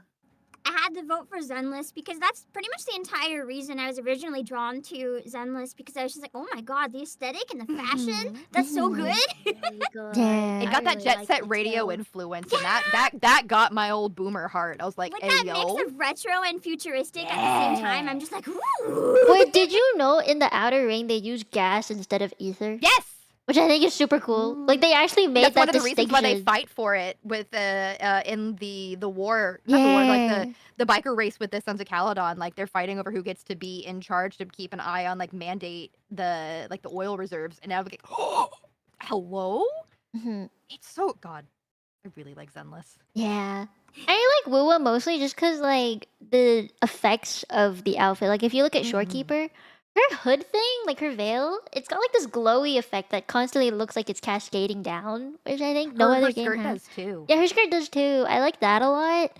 And same with like Cantarella, she has like glittery stuff here and there. Star Rail's new characters have that, like specifically Castoris Yeah, I think- has like at the edges of her skirt they have like that glowing burn. Yeah. I think that's what they also kind of did with Escoffi, is they added some glowy and sparkly to her. Maybe that's a new thing with Hoyo in their games. Maybe. They I don't figured know. out how to do sparkly shaders. They did. They figured they saw, out. They They're saw like, it "We're worked in using them Wuwa. They're now." like, we need this idea. We see it's working. I think Wuwa's just People got love good sparkles. jiggle. If you look Wuwa's at gorgeous. if you look at Judger, the painter girl, she doesn't have the biggest boobies, but she's got some of the jiggliest boobies ever. Like they distinctly choose to make the cloth ones have more jiggle than the ones who have like an actual support for the boobies. Like the ones with support, like I think Yinlin, she's got like a Yeah, crystal Yinlin. bra, and her jiggle is not as much, even though she has bigger boobs. But Judger has like just a dress, like it's a normal cotton looking dress or silk dress. That's something I want to give, like, since I am a seamstress, that's something I want to give Wuwa major props on, because like the way that they do, like, since we're talking specifically like breast physics, you can see when they have like the more taut fabrics that are more heavily interwoven, they have unironically more support despite the fatter chest. And then they like the softer, like more movable, like malleable fabrics. There you get like your cottons, your linens, you get like the stretch knits, and you're like, oh, there's the boing boing, big ol' big boing. Which, like, especially on Shorekeeper, who isn't super well endowed, True. but because her outfit is very reminiscent of a swimsuit, you can still see real heavy jiggle physics. Yeah, I've seen a video of how they do jiggle physics, and it's like that's insane that they managed to do. Like the technology behind the physics of depending on the outfit that they're wearing is insane. Yeah. That's something I also like give credit to on like Zenless and Nikke, is how they do the garment construction and how it, like, you can see thigh pudge, you can see like muscles ripple with the fabric and the movement. Like, damn. Yeah, for real. I wish I could talk more on Genshin's like garment construction, since I haven't like seen how they move in a long time outside of flat images. I mean, it's not that great in comparison to Wuwa and Yeah. Zenless, to be honest, but It's an older game, Yeah. so I think that's the perk about the newer games. They have like more updated technology, where I don't think they can implement it as like fancy in Genshin. yeah. It's not bad, but you know, it's not as pretty. when you have to compare Yeah. the fabric physics and stuff, like I think Wuwa Zenless probably has that. I don't know what Nikke's look like, to be honest. They're really nice. Really, I've never Although seen you them. are mostly looking at their asses like 95% of Yeah, the time. I feel like I've seen DK Pam's has naked to streams. stay branded on, you know. Nikke does a good job of showing you whether the fabric is really thin or not. Oh. Yeah. You know what? Yeah. Nice. I You can expected really nothing less. tell the thickness, but usually it's the lack of thickness. No. It's Oh. emphasis on the thickness, but not the fabric. Yes, true. Woo Woo won that round by like 1%. That's impressive. By 1% somehow. The next thing I want to talk about is combat because we've all talked about just the world and the characters, but not what we're actually playing. So, who'd like to talk Pam about? should go first because hers is the one with the combat the most different from the rest. That's of us. true. The rest of us have very click spam mechanics. What does Nikke's battle look like? I'm gonna pull up a video of it because I feel like it might have. Nikke it doesn't really have combat per se, like it does, but not in the traditional sense. It's an on the rails shooter. I'm trying to find an example. What do you Just mean? like anything. Nikke is so cooked in combat. Why? It doesn't. It's like the one thing that Nikke is known for being good. I accidentally am having ads right now, but this should be like generic combat just to see what I mean. What is that? Oh my god! The first thing that came up. I don't know what the thumbnail. Oh, I see it now. I see it now. Can you link that in the chat so people can see what we're looking at? So basically, Nikke, I just found a random raid guide. I didn't actually watch it because I'm stuck in an ad, but so basically what it is, it's kind of like if you imagine target shooting, like at a range, like you just kind of stand there and there's targets and you have to aim at them. But to be real, Nikke's combat, though there is some of it that's kind of skill based, it's a lot more based on like how built your units are over time. It doesn't really matter too much if you're using the meta necessarily, but like they have to be built over time. So if you're a newer account, you're always going to be at like a disadvantage. You don't really play Nikke for the gameplay. I don't mind the gameplay, but like that's not why you're playing. Oh. No, I don't even think us Nikke players are gonna defend the gameplay. Like it's gameplay. It exists. I see. It's not really. It's not gonna win any gameplay award. I'm gonna be real. The gameplay is enough that I'm like, cool, I can do my dailies and not hate my life. But I see. it's not gonna entice anyone, and I'm not really gonna pretend it would. So I'm just, I guess Nikke's not a very high contender for winning combat this round. I mean, it depends. So I don't even think some people would like count this as combat. They'd just be No. like, that's not gameplay, that exists. Especially when for everything you can pretty much hit auto and just like put your phone on your desk. You don't even have to do the gameplay. Other than like optional content, you never have to do a single fight in the whole game. Oh. You can just auto all of it and be like, nope. So how do you like grind for materials and stuff to level your characters? Do you have to do any of that? You have to do like the on the rail shooter. The battles are usually 1.5 to 3 minutes, but like every single one of the dailies, you can just put it on auto and be like, nope. That's such a So fast if you game. hate Oh the my. gameplay, you don't have to do it. It's Idle like those like the game. boomer idle games. Yeah. you Boomer just, like, idle you open it, game. you click play, and go. Yeah, it's largely an idle game. Like you're there for the story segments. Basically that's it. If you don't like the story segments, you're kind of screwed. But the story's good enough that we can like deal with the gameplay. It's worth it for how good the story is. But I the see. gameplay itself, it's there. I see. Mm. Alright, who wants to go next? I can go. Okay. Okay. Genshin. So, the way Genshin works, I mean, it's click, click, boom, boom, boom. But each character, there's several elements. You have cryo, hydro, pyro, oh god, Catch elements, there's more than electro, 3. pyro, Electro, cryo, hydro, dendro, geo, animal. animal. Yeah, Geo. Yeah, seven, right? those. Yeah, that's it. Oh my gosh. There's a lot. Could even name half. That's so bad. But it's kind of all about like the element system. So different elements, each character has like one element, and that's kind of the element they use. But it's all about team building because different elements, different characters, they work differently together. Different elements give like reactions to each other. So it's all kind of about like building those reactions. And like each character, you can kind of play them by themselves too if you really want to. There's different like fighting types. You have like the claymores, you have sword types, archers, just like magic I guess, books. Books. And pole arms as well. Those are things that each character will have one of. Each character has like an E skill and like an ult. And different characters have like different skills, different talents. Some characters have like they're more of like a DPS, or some are more like a support character. Some do healing. And you will fight, and like you can have a team of like up to 4 characters. So you can build your team however you want and put whatever character in there you want, and you can just run with them throughout the world and bonk things.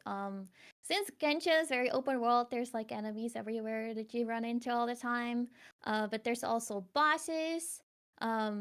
So your weeklies, part of your like weeklies or dailies, you have to fight bosses and you get materials to level your characters, kind of thing. Some of the bosses are actually pretty difficult. Some of them are not. You have to learn like their patterns and what are the best ways to defeat them. But I feel like typically for me, an average like Genshin gameplay is I run, I spam my E, and I bonk bonk bonk. Yes. So there's partly skill involved, but also partly you can get away with just bonking. I think if you Just don't build your die. character enough, you can get away with bonking. Yeah. But Yeah. otherwise, you would Build- have to build do them like properly. team comps and stuff really matter. Because the elemental Mhm. part is the biggest part of combat, I'd say. Yeah, you get the most damage from like properly like doing the reactions, which is kind of like really fun to like learn about and Mm. figure out. It can definitely be tricky for like new players to like get into it first and have to understand all of those mechanics. But once you get into it, it's really really fun. You know what I find the most difficult is like it's like rock paper scissors. It's kind of like the Pokemon system with all the different types there are, and then you have to learn what Mhm. goes with what. Yeah, Yeah. certain Character action elements games are are wild. stronger against other elements, whereas certain elements are kind of weak or not effective against certain elements. So you kind of have to like learn all of those. Yeah. I'm still learning some days. Yeah, me too. They have like different Yeah. names for things, like the I think someone said aggravate. I think that's Dendro and Electro, right? I think. I don't Or think is I've that ever used Pyro that and Pyro and fuck. I know Dendro has like Bloom. Yeah, There's like Bloom. Melt, which is Pyro and Cryo. Cryo. I know Evaporate? Vaporize is Hydro and Pyro Vaporize, because that's Vaporize. what happens in the real world. Vaporize. Yeah. Yeah. Yeah. Or like One when of the skills can be like water science ice based. water ice is frozen, so that's cryo hydro, right? Simple. Yeah. My favorite is Pyro Electro. I forgot what it's called though. I don't remember. Over something. Overload or something. Overload. I was about to say overcooked. The game. I was like, you're about to say overcooked. You're cooked, man. Yeah, that's right. Yeah, but there's a lot of elements. Yeah. I love Overload. So yeah, there's like a lot of like different things you can do with it. Besides that, it's kind of a game of you can just run around, just don't get hit, and you'll be fine. Yeah. Lane, you want to go or should I go? I'll go ahead. Okay. So, just like the others, like is it spare for Nikke? All of our games are character action games, so they're very involved, and you have to think about like your team comps and the way they mesh together. For Zenless specifically, there's the different. They have attributes and specialties. So like their specialties are attack, stun, anomaly, support, or defense, and then they get paired with their respective attributes. So it can either be physical, ice, fire, electric, or ether. And we only get 3 character teams. But the way that we're not open world. All of our combats are self-contained because they can only happen within the hollows. And you have to think about what enemies you're fighting. So you have to like build your team and go in, kind of like how Nikke handles it, where you think about what you're fighting.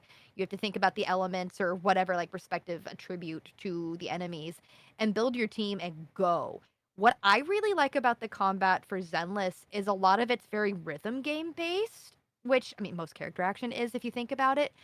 But there's a lot of like sound triggers and a lot of like visual triggers to be able to help you figure out when you do things. One of my favorite combat teams is going back to the wife, Jane Doe, Seth, and Rena.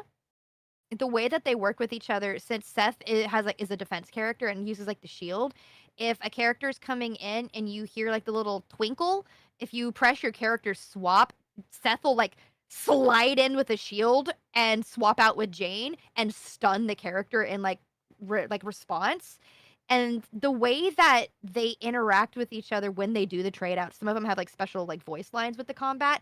It's really, really well done because I actually don't like character action games, which is why I was impressed that I picked up Zenless to begin with. Oh. Because I'm not good at them. They hurt my hands. You have to think about pressing buttons. You have to do it rhythmically. You got to get your combos. Zenless is really actually quite fluid, and you can kind of brain off button mash without too much effort. And for someone who has like problems with their hands and movement, I really, really like that because I can play a character action game without feeling like I'm gonna get bullied by someone who's watching me going, damn, you suck at combos. So Zenless is like a nice comfy character action without feeling like I'm gonna have a bad time. Party. I mean, I like Zenless combat because it's so straightforward. In the beginning, I was a bit confused of like, why can I not jump? Because I kept pressing spacebar and my characters would change. I was like, why am I not jumping? Because I'm so used to games having the jump button. I have that issue with Zenless too, with that Star Rail too, and I'm like, this is. I'll talk about Star Rail after this because we have to defend our own first. Yes, I was like, I remember when like the light flashes and you have to like change characters. That's when I started learning. Okay, spacebar is when I have to press that. The cues are very good. I think like the spark and the sound, they give good cues, and like you can see the really enemies nice. preparing to attack you very well too. I like that. Things are telegraphed very, very well to a point where you don't get like slammed into the ground as easily as you would like. I'm going for you, Woowa. Woowa will kind of just grab you and you'll get the hitboxes. There's a word here. There's a word here and I cannot remember what it is.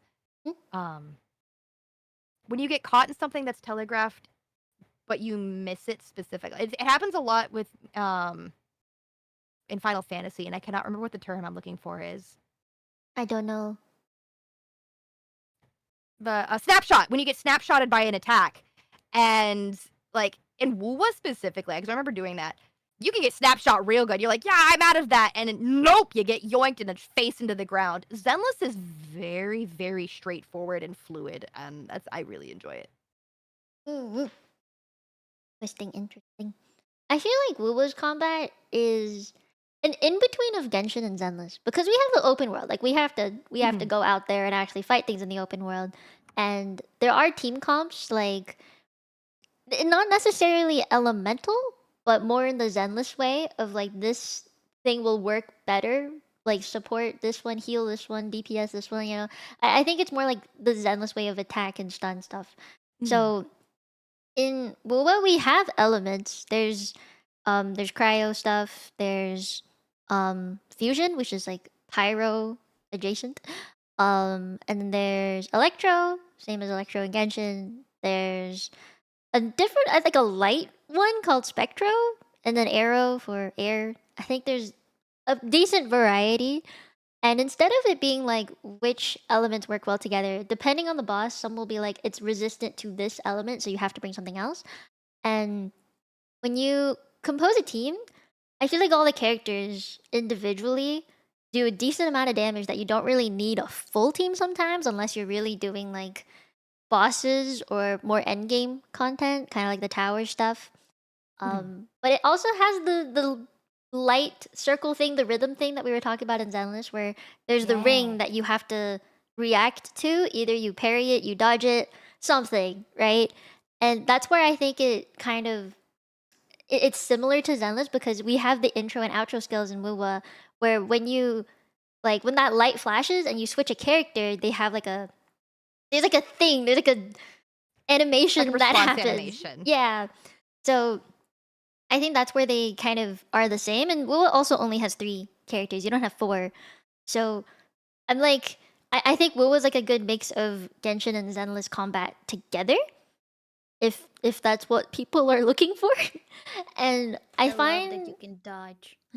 true. And wait, actually in Genshin you can dodge. It's just a very small window of 0.3 seconds. Does I Genshin found have that more out of a recently. parry system? Zenless no, Genshin doesn't have a parry system, but they Oh. recently added one in mini games. You can parry. If you go to Natland, there's one of the bosses, not the bosses, but what's that thing? The kind of blue black looking totem with the capybara in it. What is that called? Oh, the Waya? Wayab, yeah, the Wayab thing is. There is a boss that you fight inside one of those, and you become the traveler, and they make E a parry. And you have to, fight it with the parry system. So there is a parry system in Genshin, and they also did it. But it's limited.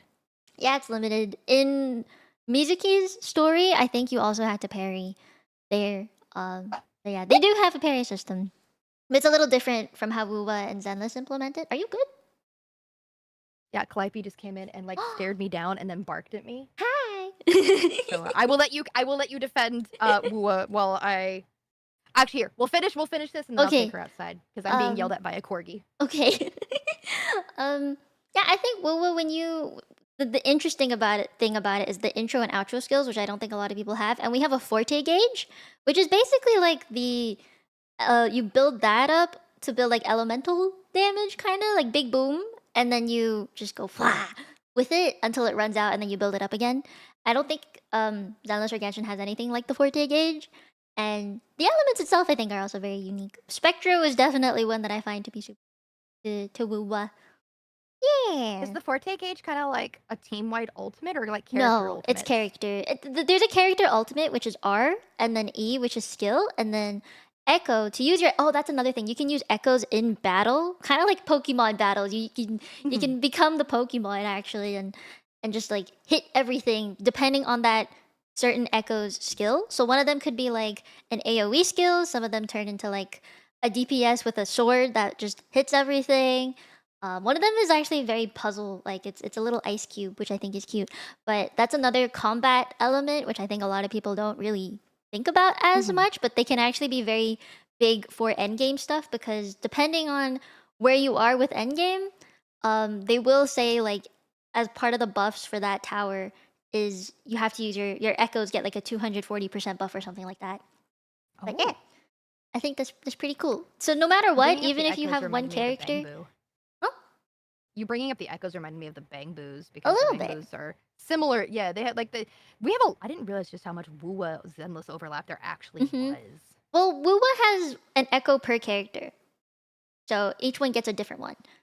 With Zenless, you only get one Bang Boo. Well, yeah, you get one Bang Boo per unit. team, So there's a yeah. specific pub sec one. There's a section 6 ones. Yeah. Yeah. So it's similar but different, which is actually really cool. Wuwa has I find it cool that Wuwa you can basically just bring one character and be 2 at once because you have the echo. So it doesn't matter how many you bring. Either way, you have at least another echo you can use. That's what I like about Wuwa. You're never alone. You always will have a little guy with you. Dancing turtle. Yeah. I love the dancing turtle. It heals you while it dances. You know that? Wait, that's so cute. Yeah, it's a raving turtle. He's having a rave. Yeah, it's a rave. Can you wait, Isla, can you find a picture of it or something? Or a GIF? Hold on. Nikke. Wow. There we go. It's a raving turtle. It's really cute. It's also one of the first echoes you can find, so it's super cute. Everyone has the raving turtle. It reminds me of the crab rave, Yeah, it's but a turtle. it's There we so go. cute. Now it's moving. Yeah. That's good. I'm favoriting that gif. I'm favoriting that gif. That's good. I'm also favoriting it. It's a raving turtle. What's the actual turtle called? I just call it raving turtle, but I don't know actually. No, its name's I Raving always call Turtle. it You the had it Raving right. Turtle too. it's called raving turtle. I don't care. It's called raving turtle. It's beautiful. While they vote, I'll talk on Star Rail. So Star Rail is absolutely different from any of our games because it's turn-based. I'm actually actively playing it as we speak. I hadn't done my Divergent Universe, but you get your team comp once again, and you have to actually think, because just like all the other games, you have to think about the elements. You have to think about what you're fighting. But since it's turn-based, you have a bit more like leeway. You get to think about how you're doing your combat. You get to put like the team I'm currently using right now is Fei Xiao, Topaz, Aventurine, and Robin. And they interact well because in this specific team comp, you get the follow-up attacks. So like Fei Xiao, if you attack something she's marked, she's gonna get another attack. Same thing with Numby. Like if you attack that same thing, Fei Xiao and Numby are gonna attack. Venturine, who uses shields to like protect everyone in the unit, more like the shields are hit, it builds up a follow-up attack. But all the different like team comps, they play within each other. So you get ones that work on like break damage, you get ones that work on follow-up, you get debuffs, you get a lot of different, like, there's a lot more math that goes into Star Rail. I'm gonna be real with you. I'm not one of those big number people, but there's a lot more math that goes into like Yeah, I'm not a math hardcore person. content for it. But the team comps are really fun. Like some of my favorites, I like playing as Herda, the Herda, Robin, and Aventurine, because you get the follow up, but you also get the break because like little Herda has like a response where after like a certain like health point threshold, she'll just spin with her giant hammer and attack every unit with an AoE. And it's, the Star Rail combat being turn based gives you a lot more time to think about how you're going to attack, because you don't have to go, oh crap, I have to respond right now. Oh god, like a character action game. Dang. You can think. I really like turn-based. I'm old. Turn-based games are fun and comfy, which is why I picked up Star Rail. They're so based. I only play turn-based Pokemon. I don't think I can play turn-based anything else. I'm not It's turn-based lie. Pokemon? What? Oh wait, no, Pokemon is turn-based. I'm stupid. Oh, Ignore me. Pokemon, I was gonna say! Well, no, I'm Arceus not necessarily. You don't have to fight. Like, you don't have to actually do any back and forth battle in Arceus. You could just run up to them and capture them in the Pokeball. That shows how long it's been since I've played a Pokemon game. Yeah, there's not turn-based Pokemon too now. I'm holding Arceus in my hand. I'm gonna get to play it for the first time soon. It's so But, like, fun. It's my favorite Pokemon game. It's genuinely been so long since I played a Pokemon game, I forgot they were turn-based. Oh no! Oh nar. Oh, Wu and Zenless are pretty tied for they're like winning by 8%. Okay, we are at 3 o'clock. I don't know if any of you guys have to go, but you wanna take a mini break before our last two topics? 'Cause I know Lane has to go take her corgi out. I am getting a look. Yeah, go for it. We can take a mini break. Yeah, I'll be right back. We can take a mini break. Mini break time. Here, I'll write that down. How you guys feeling? How's chat feeling? How we doing? I'm feeling good. Was this a good idea of a collab? I really like it. Yeah, I wanted to do it for a while. I just could never really organize it, so I'm glad that we finally got to do it. I think it's fun to learn about some games that I haven't played as much. Yeah, like I I love didn't know about convincing Nikke. more people to play Nikke. I mean, like, okay, I actually have a question about Nikke, Pam, because I've seen your streams on Nikke. I haven't like stayed long enough to really know about the game, but I've seen you play it, and I have a question. Why is it that sometimes it's like this vertical screen instead of like a 1080 size screen? And actually, it just boils down to I usually play on my phone, and I used to stream it on my iPad. But then I wasn't really able to do that anymore because the battery kept dying.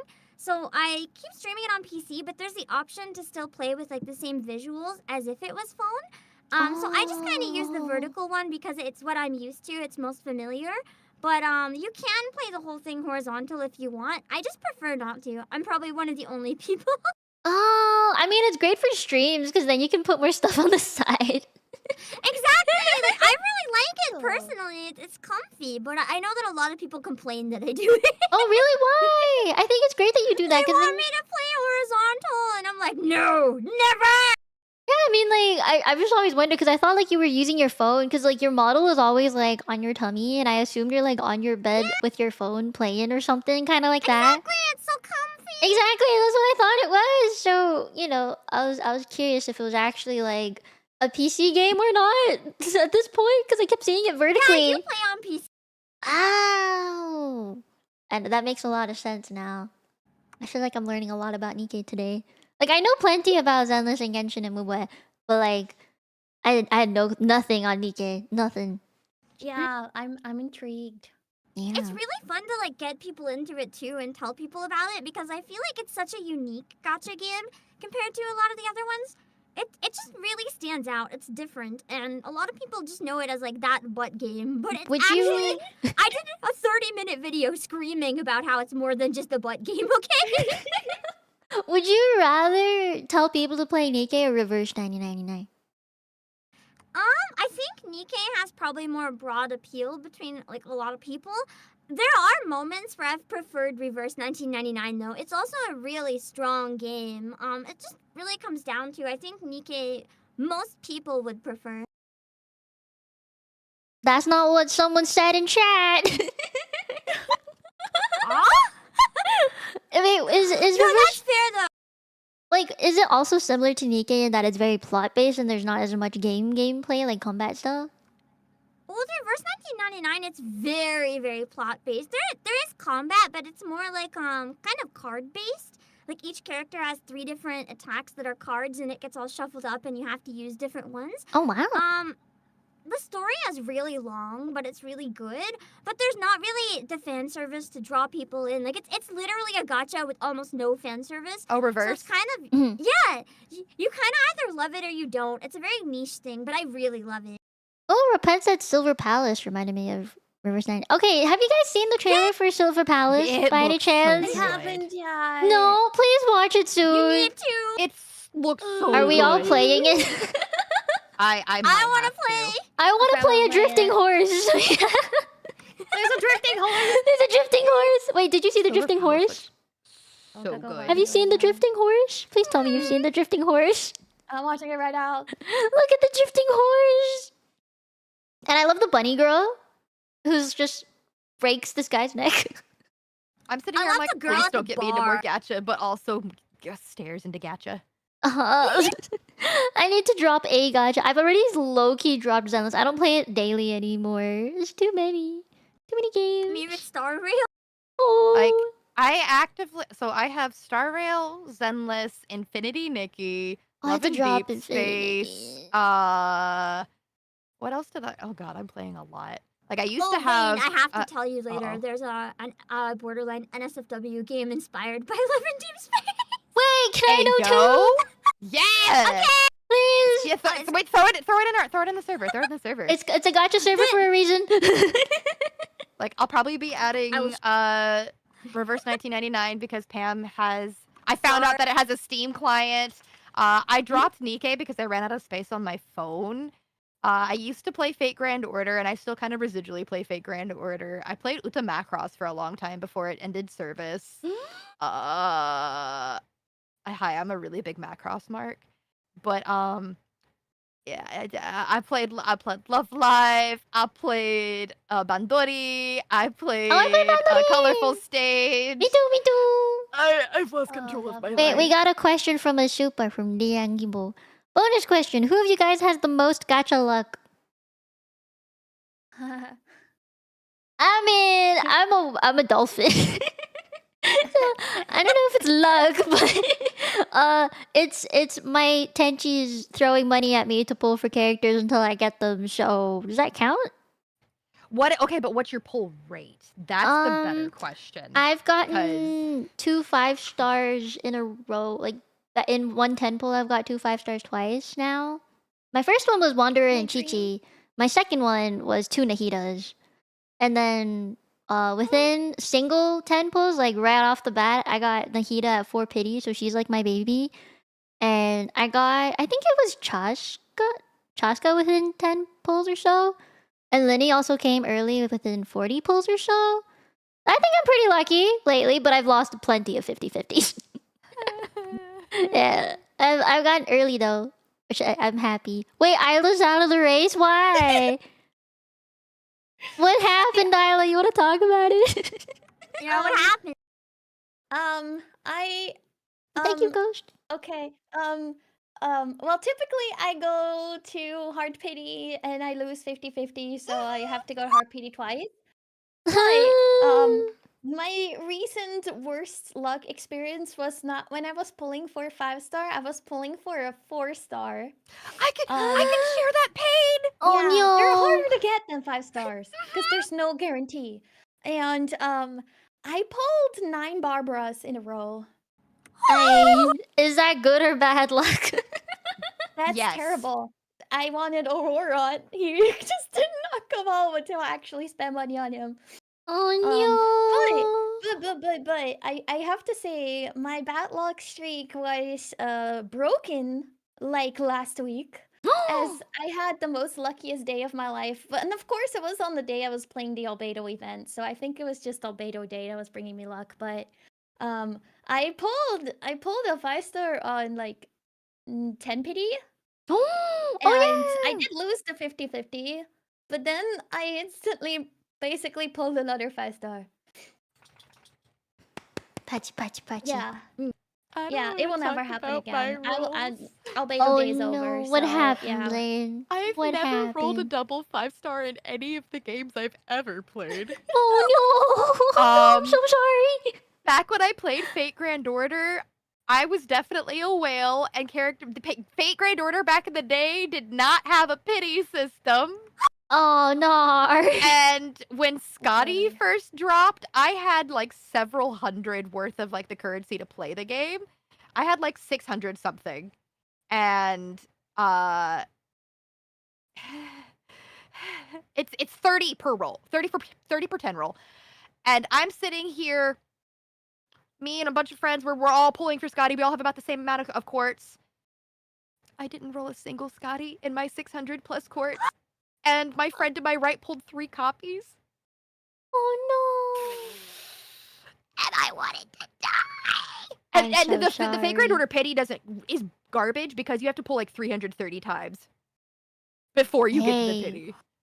I pulled up my Star Rail ones, and so Star Rail, you get like your really good order like things. So it's like a green number. You get it's not bad, and it's yellow, and then you get the getting into the hard pity territory, and it's red, and all I see is a sea of red. Oh. Like, and my Zenless were other than Yanagi and Jane, who came home instantly. Evelyn and Vivian took me to hard pity after losing the hard pity 50-50 and their engines. Oh Yeah. no! Really bad gacha luck, even with money. Oh no! My poor community, they'll like throw money at me for things. And hang on, what's my scariest one on this? I was rolling for Lingsha. And I lost the 50-50 at 84 pity. Ooh, that's high. And then I had the next one being a guarantee. Oh. And it came home at 78 out of 90. Oh no. And then the next one was 77. Oh no. My numbers are bad. I'm so That's sorry. Mhm. Pam, how's your pulls Big been? fan. I feel almost guilty talking because I think I have definitely the best luck. It balances out your bad luck everywhere else. For starters, I've never once hit hard pity. Oh, fuck you! Vote her out! You kick her off the team! I also have gotten featured banner units in single pulls, like not a ton pull, like a single pull multiple times. You see, about. I have really bad luck in life, though. I think my Yeah, it entire balances life's luck out. has gone into my gacha. So, like, okay, for starters, I have never put money into a single gacha, other than, like, once just on stream because I wanted to. But, like, for Nikke and Reverse, I've only ever put money into the monthly pass and costumes. I've never spent on pulls once ever, and I've gotten every single banner I wanted. We can vote her out, with right? with Yes. currency left over. And I also maxed out a bunch of the strongest units in the game because whenever I don't get the banner character, it's almost always dupes of the meta unit instead. So I'm just like rolling in strong units in both games. I'm just, We can vote her out, right? we can vote Cam, her I out. love you, but like... Isla looks so shocked. Isla and I just holding actually hands one crying time, in the corner. You know how you said you were talking about double 5 stars? Well, Yeah. in Reverse 1999, it's like a 6-star, right? I had a ton roll that had 2 of the banner unit and a bonus 6-star. And it was the only 10 roll that I No, did. no.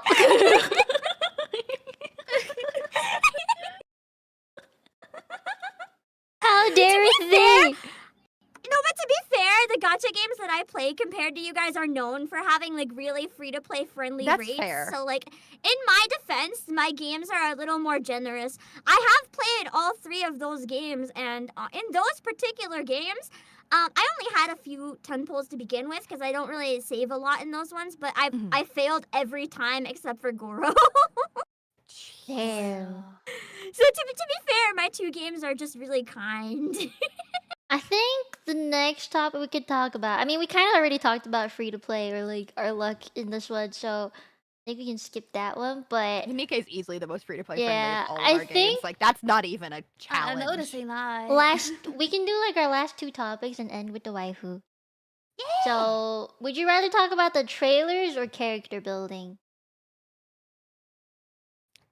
I think trailers are more uniform for all of us. Yeah, Well, what I've do you never mean seen necessarily any. by character building? Kind of like the grind. You know how like in Genshin there's domains. Okay, or, okay. You know, Zenless, you have to go to the what's it called? You know, the VR system to fight. Yeah, that kind of thing. HIA system. Yes, I feel like yes. trailers is easier for all 4 of us because you do still get like trailers and promo stuff for all of our games, whereas character building's a little bit more nuanced. Okay. Especially where Nikke's involved, because I want to give Nikke a fighting chance. Yeah, I don't really know what it's like in Nikke, so I basically just thought mostly for the games that I knew of, and if it didn't apply, I was just not gonna use them. Okay, trailers. Who has the most trailers out of all of our games? Genshin. Genshin. You Who got hasn't 5 gone years worth. first? Who hasn't gone first yet in a debate? You. Me? Have I not gone first? I Really? don't think so, no. No, I think I went. No, I went first for drip. Oh, you did, Oh, you did. I fished for That's drip. right. I think we've all gone first. Have we all at gone least first at this once. point? Who I wants? can go first if no one wants to, just because I feel like for me it's probably easiest in this game. Okay. If you wish. The thing with Nikke, it doesn't actually have trailers that are that exciting, so it's pretty easy to just be like, I'm not winning this one. Oh, wait, can you link one or something? I want to watch one. See, but you Most get the of events character don't song really have stuff. trailers. That's the thing. We have nice character songs and like a lot of really good music, but in terms of trailers, it just doesn't really. My internet is frozen. Download speed. Oh, no. I'm searching Nikke trailer. I'm hoping it'll bring up something.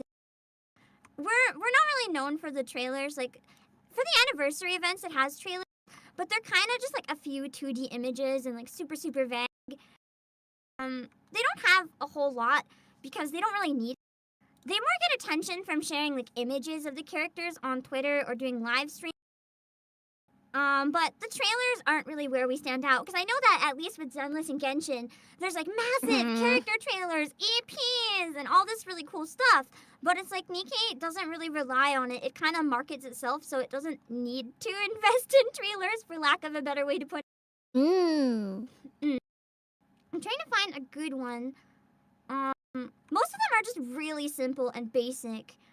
I'm trying to find one that's not a major spoiler. Probably the Romantic Valentine. Oh, that's not a trailer. One second. So this is like one of the trailers. It's kind of just a couple cute 2D images, a bit of the voice acting, kind of a hint of what the vibe of the event's going to be like, but it doesn't really give away anything. The trailers sometimes are a bit more heavy in fan service, just to, like, catch your eye, but they're nothing outstanding. It's more if you're already a fan, you know, get you excited about what's coming up, but the trailers aren't really going to draw in any new people, if that makes sense, and I think it's fair to acknowledge that. Oh. Reverse 1999, though, if you ever do this again, I can go on about the trailer. I see. Mhm. Huh. Oh, that's true. There was a controversial trailer. Yeah. There was a trailer that was so bad that the fandom got it banned. It was basically just this guy, like the stereotypical gooner, freaking out playing the game, and the fandom got so mad. They're like, "How dare you portray us like this?" And the ad got banned. It's bad. Like, it's not even like an animation. It's an actual dude acting. It's bad. Like, it's embarrassing. I Oh, want to know shit. who in their PR department approved it. I personally thought the ad was fun. Oh, it's hilarious, but also... I'll send an image from it. You can just tell from that it's... He looks derpy. He's so It was one of those, derpy. we're calling our player base out. Yeah, Because which is why I thought it was fun. Oh, I'm yeah. self-aware. Dang. Alright. It's a thing, all right. Uh-huh. I love Nikke. Uh-huh.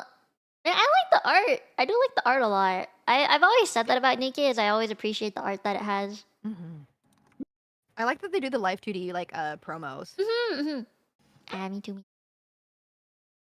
Alright. You wanna go next? I'll go next, just because I don't know how to stop talking. True. Zenless goes hard with their trailers, because Zenless, you get an EP trailer, you get the character demo trailer.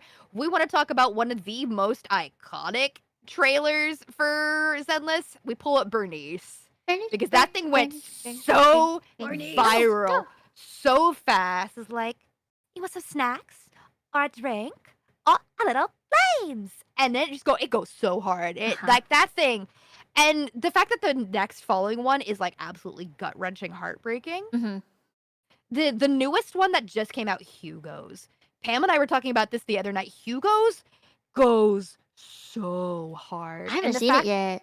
What I really enjoy about Zenless is that for their EPs specifically, they like to bring in a lot of unknown voice talent, or like they don't bring in like super big names. I think the Hugo one specifically, the song's in French, but it's also a very like lesser known vocalist, which is something I greatly appreciate with all of their stuff. Like the lighter one was that way, the Bernice one was that way. I think as well the Yanagi one was, but the way that Zenless does their trailers is very, very, they know their audience, they know how to attack them in the feels, but also give you more than just like the gooner bait, because you get your character demo, which is usually, you see a lot more like interactions in game, so you can see how they act, you can see how they move set, but you see them interacting with other characters. Like, we'll use Hugo since he's the newest one. Since he is the leader of Mockingbird, like a thief guild, he's going in and robbing PubSec. And they're like, oh yeah, we're gonna defeat this guy, blah, blah, blah. Not realizing that he's undercover and has already stolen the thing they're trying to use as bait. Damn. And they're like, yeah, they open up the safe, and it's like, yeah, here we go. Where'd it go? And he's just walking out. He's like, yep, I'm so good. Yeah.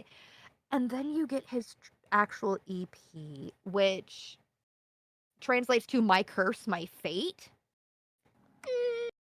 Damn. Painful. And If you know French too, it hits so hard just hearing like the original language and how they deliver it. I cried. it's one of my absolute favorite characters in the game is I really like Harumasa and Lighter, because me first too. off, Zenless giving fair fan service to the men too. Give a shout out there.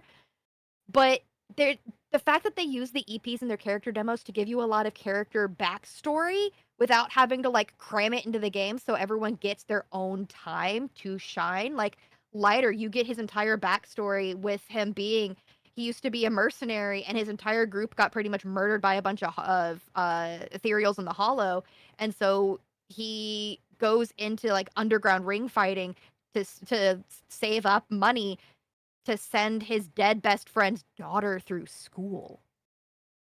Damn. And I was like, damn, Lighter, you go hard. Then we look at like Harumasa, who I don't want to get into because I've been trying to use Harumasa to bribe Pam to play Zenless because Harumasa's story is when his design first like because he shows up early on with Section 6 and I was like, I don't really much care about you. Your design's fine and all. And then it happened and I was like, I'm in love with you. Wow. All of the character demos go so hard and they're really good at like breaking in like the gap moe. Jane had so many character demos and like trailer videos, all making her out to be this like badass villain criminal, and then oh yeah, I'm a cop. Ma'am, mommy, thank you.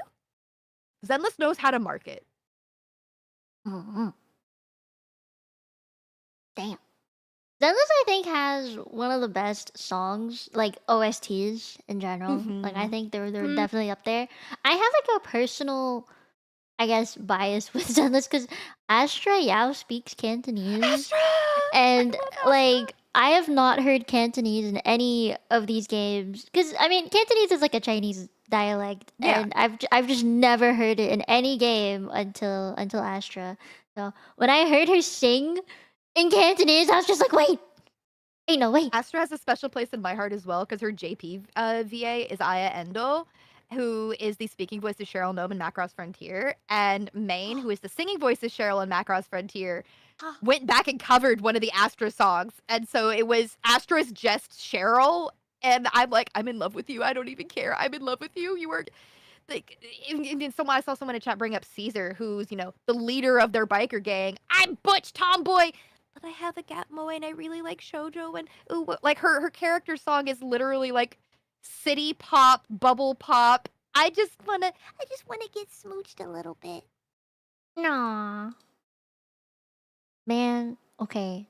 I guess I can talk about Wuwa now. Wuwa, I think the way that they've released trailers are very similar to Zenless, where they like show more background story. They also have EPs, like for each character. Phoebe's EP was super cute. I also like Brand's EP a lot. And they do this really cute thing where they have podcasts, midnight podcasts. Oh. So it's basically the character talking to you in a podcast. It's like ASMR. Oh, hold on, don't tell me that. Now I'm interested. It's very sweet, and it's literally just like they're like sitting maybe in a room or in a field, and they're just chatting with you, and it's all very personal and stuff. I think it's really nice. I like the midnight podcast things, and they also do character demos. They do character trailers, and each trailer is like, I mean, each character trailer I feel is really, I don't know the word, but there's a story behind each of them. It showcases, I think, their personality very well. And they do 3 different kinds of, I think, what do they call, like, showcases? They do the Resonator combat one, and then they do, like, the actual character trailer stuff. And then they have, I think the last one was, I think it was the EP that comes with it, or like they sometimes post cinematics as well. And they're all in general. I think it's not so much the music that's a big thing, kind of like how Zenless does really good EPs, but Wuwa is really good at storytelling in their trailers. And if you look at, like, for example, Ruchia, she's my favorite. Her trailer uses a lot of references from classic movies, kind of like The Lion King, I think was one of them. They use that. And I think they used, fuck, what was the other one? I remember this one. Fuck, I don't know. brain fart. But yeah, they use like 7, 8 different movies to reference in her trailer. So they're very good at like the not subliminal text, but the hinting at stuff. A lot of references to classic movies and art and media. Yeah, that. Yeah, that they're very good at that. And if you look at Cantarella's trailer, like, her tongue at the end, man. I think her tongue is very sexy. I think they know exactly what the key points of each character are, and they showcase that very good. Yes. There you go. There's my 2 cents. Alright, Isla, what you got? Oh God. So I'm like a fake fan because I never watch trailers. No! No, you're a real fan. That's something that sometimes people only watch. You're actually a fan. You know what? Real. Yeah, but there's a couple trailers I do know stuff about. Well, Genshin does like do a ton of trailers. They give characters, trailers and demos. Sometimes they're like separate, so they get Mhm. both a trailer and a demo. Sometimes not, Mhm. according to what I'm looking through. I'm doing my research. They have really good Um, songs lately. I like Mawika's Yeah. song. So yeah, the one I have watched a lot is the Babuika trailer because the song is so good. It's basically just the whole music video. It slaps. The Mhm. song goes so Oh, hard. Shilonen's It one was has a rap in it. Ooh. Yeah, she has a song too. she rap. Oh There's my a God. rapper in it, and it's really good. Oh my gosh, I have to watch that. It's very one. I catchy. feel like I'm missing out so much on not watching the trailers. Hey, I'll go please watch at least those 2. At least those 2. But I feel like trailers usually they do like a good job at like telling a little bit more about each character and showcasing all of their like fancy movements and skills and all of their talents and stuff. Thank you. Yeah, So I got you. yeah, I'm just the worst at explaining this one because I never watched the trailer. See, it's funny because the trailers are what got me like with Star Rail. Because specifically, some of them go so much harder than they have any right to, and those trailers end up being like just like Genshin, like the Hoyo mix stuff in the concerts. Like one of the Star Rail ones that made me go, I didn't like this character, I didn't care, I wasn't gonna pull, and then I watched the trailer and went, that song went so hard. Now I need you in my life. Was Boot Hill's trailer? Oh man, I'm gonna pull them up for you guys and throw it in the server, but. Oh man, Hoyo knows how to do their server, their trailers. Like I gotta give Yeah. Hoyo that credit. Mhm. Like I do watch a bunch of the music ones. Like I do have to say, I did start playing Genshin because I watched Albedo's trailer. So I think I just never had a need to watch any other trailers because I found my Yeah. man. But I do uh, think Genshin has uh, real good trailers. yeah. I'll also throw the Hugo one in here for you guys because the Hugo one is Thank you. cinematography. It's gorgeous. Thank you. I love how we're all I like how sharing the ones these. that were. Well, I also like how we're all freaking out over the boys when it's usually the girls are the ones that go the most viral, and like a lot of these that we're talking about are all about the male characters. I 'Cause, like, all of us do, are like, hey, yeah. Bo, Brant, the man that you are. I love him. And he's just He so almost good. made me pick the game back up. His story is so good. You know, his like character quest is him going on a treasure hunt for something. And the ending of the story is basically like some treasures are best left where they are, you don't need to take the treasure and show it off or anything like that. Oh, Yeah. What's the treasure? Treasures the experience, the friends we made along the way, but also the most expensive things aren't the actual treasure. You know? He He left he it is the behind. treasure. He is the treasure. Yeah. Rand is and okay, his combat too. He's like a solo. He can solo everything. He do damage, he He's shields, so and he heals. fun. He does everything. He's so fun. He's very, very fun. I love playing him.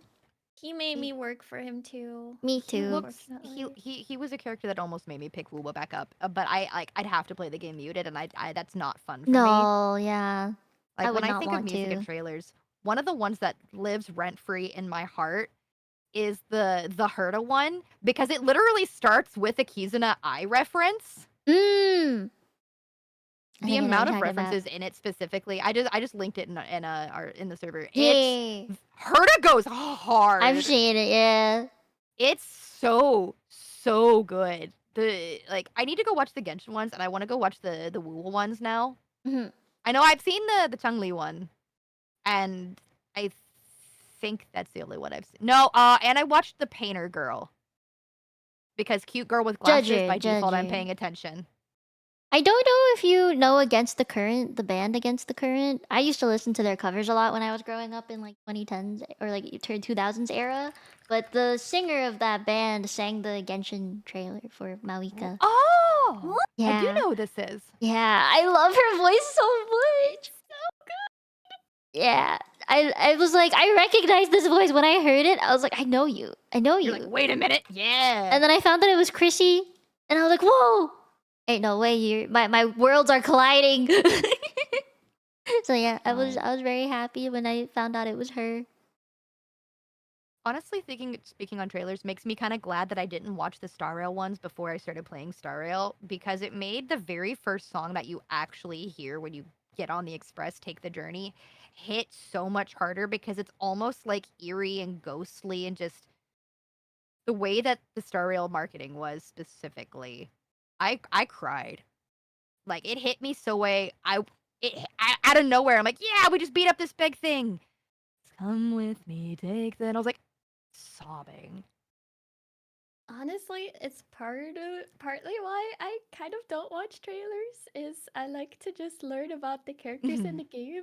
No, that's fair. That's super fair. Yeah. You get credit for that. Yeah. Thank I you. would watch them Thank after. you. Sometimes I watch them after the fact, like after I've played through their Yeah. stories and stuff. Then I watch the trailers. Don't have to watch them Yeah. right away.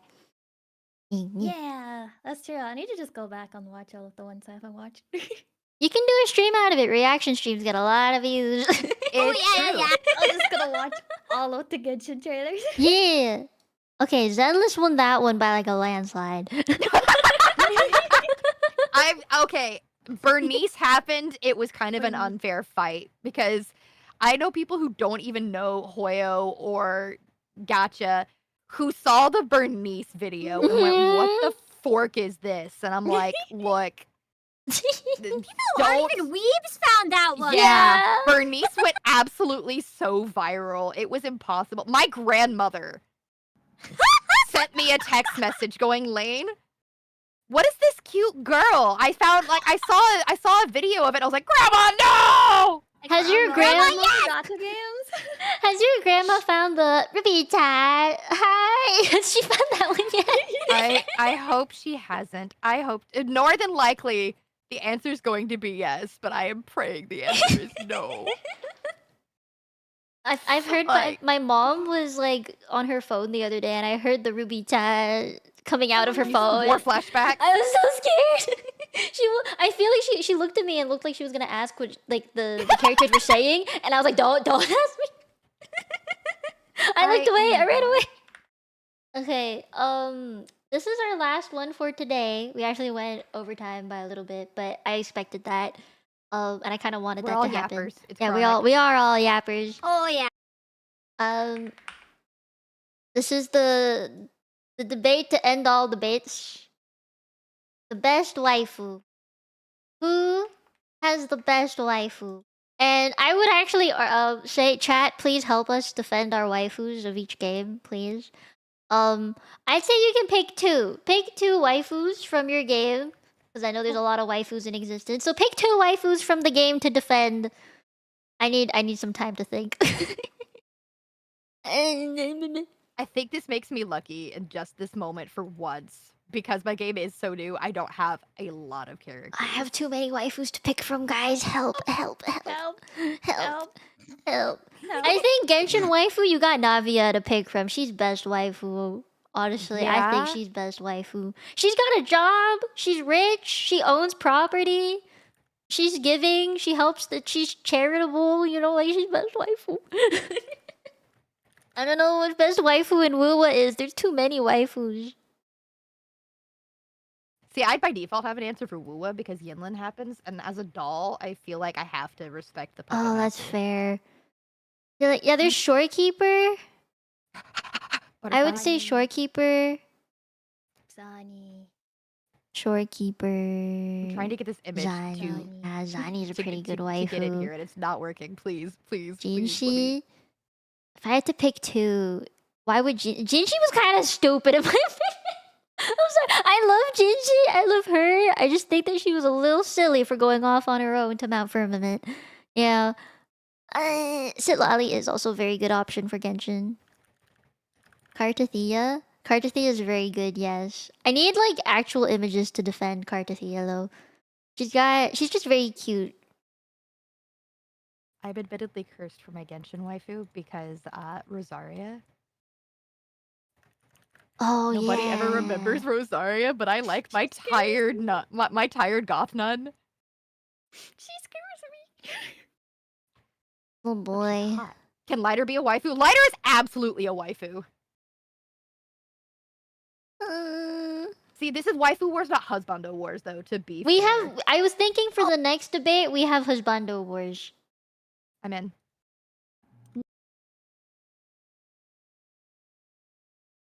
Okay, can I get any of my things to load?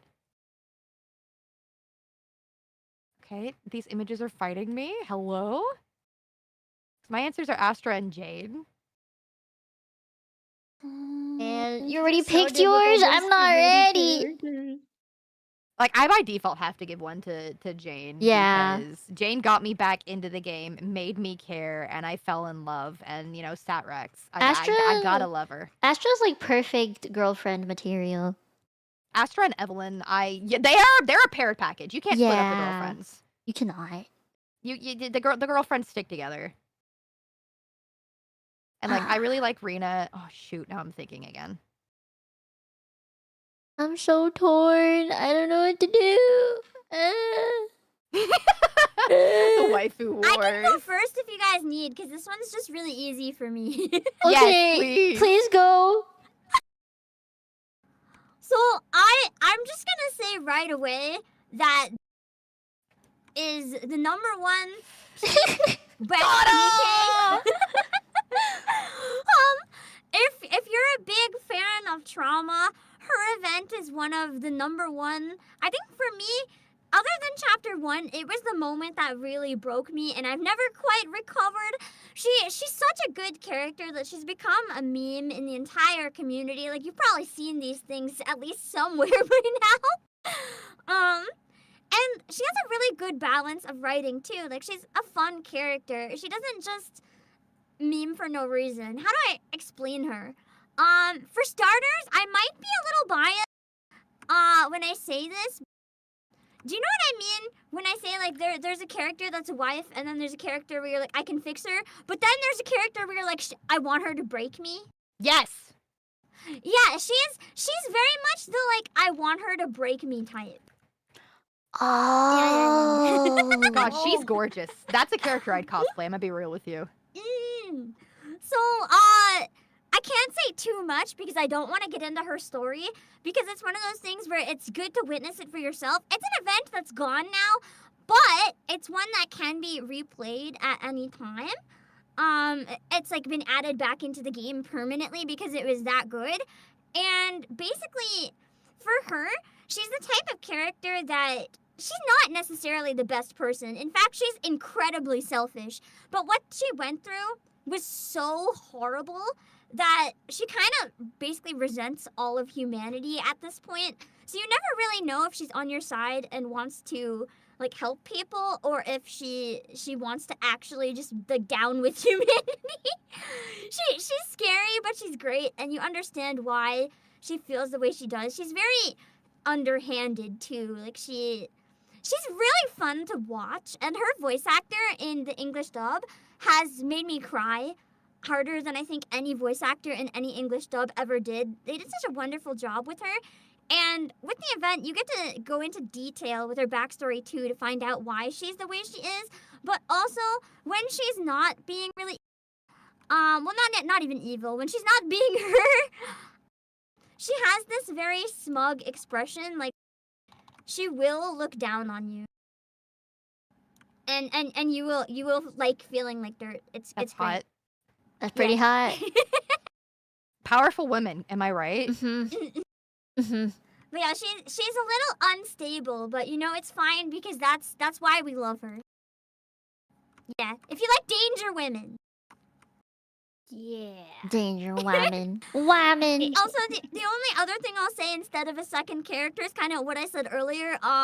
Nikke tends to go after, like, every fetish. So if you have a type, chances are there's a wife for you in Nikke. There's a feet character, okay? There's everything. Perfect. They know what you want. They know what you're about. Mm-hmm. I'm excited to find out what I want. Guess we're gonna find out together whether. Ah! I closed the wrong window. Sorry. You're good. Are you good? Are you good? Yes, I'm good. Okay. I'm Okay. Gucci. I'm Gucci. I was You making sure I didn't Gucci. accidentally kill VTS because that would kill all of us. I don't feel like killing all of us. We're Gucci. Yeah, we're Gucci. Perfect. You can start now, Lane. I think you're ready. Like. You look very ready. Astra and Jane. Jane came for me with like, hang on, I'm gonna put Astra on my head for a second. Jane attacked me personally because I like powerful women with a gap moe, and like her story with Seth was really, really good. Like she has this big sex pot appeal. She's really strong. She's really powerful, but also since she's like an undercover agent, she can kind of be whatever you want. It's like, we can play with the whole the Nikke thing. Yeah, she's an undercover agent. You got a fetish? She'll find it for you. Oh, nice. And like bark woof. She's so good, and she's tall. She's tall. Like hello, mommy, meow meow. Can cradle me?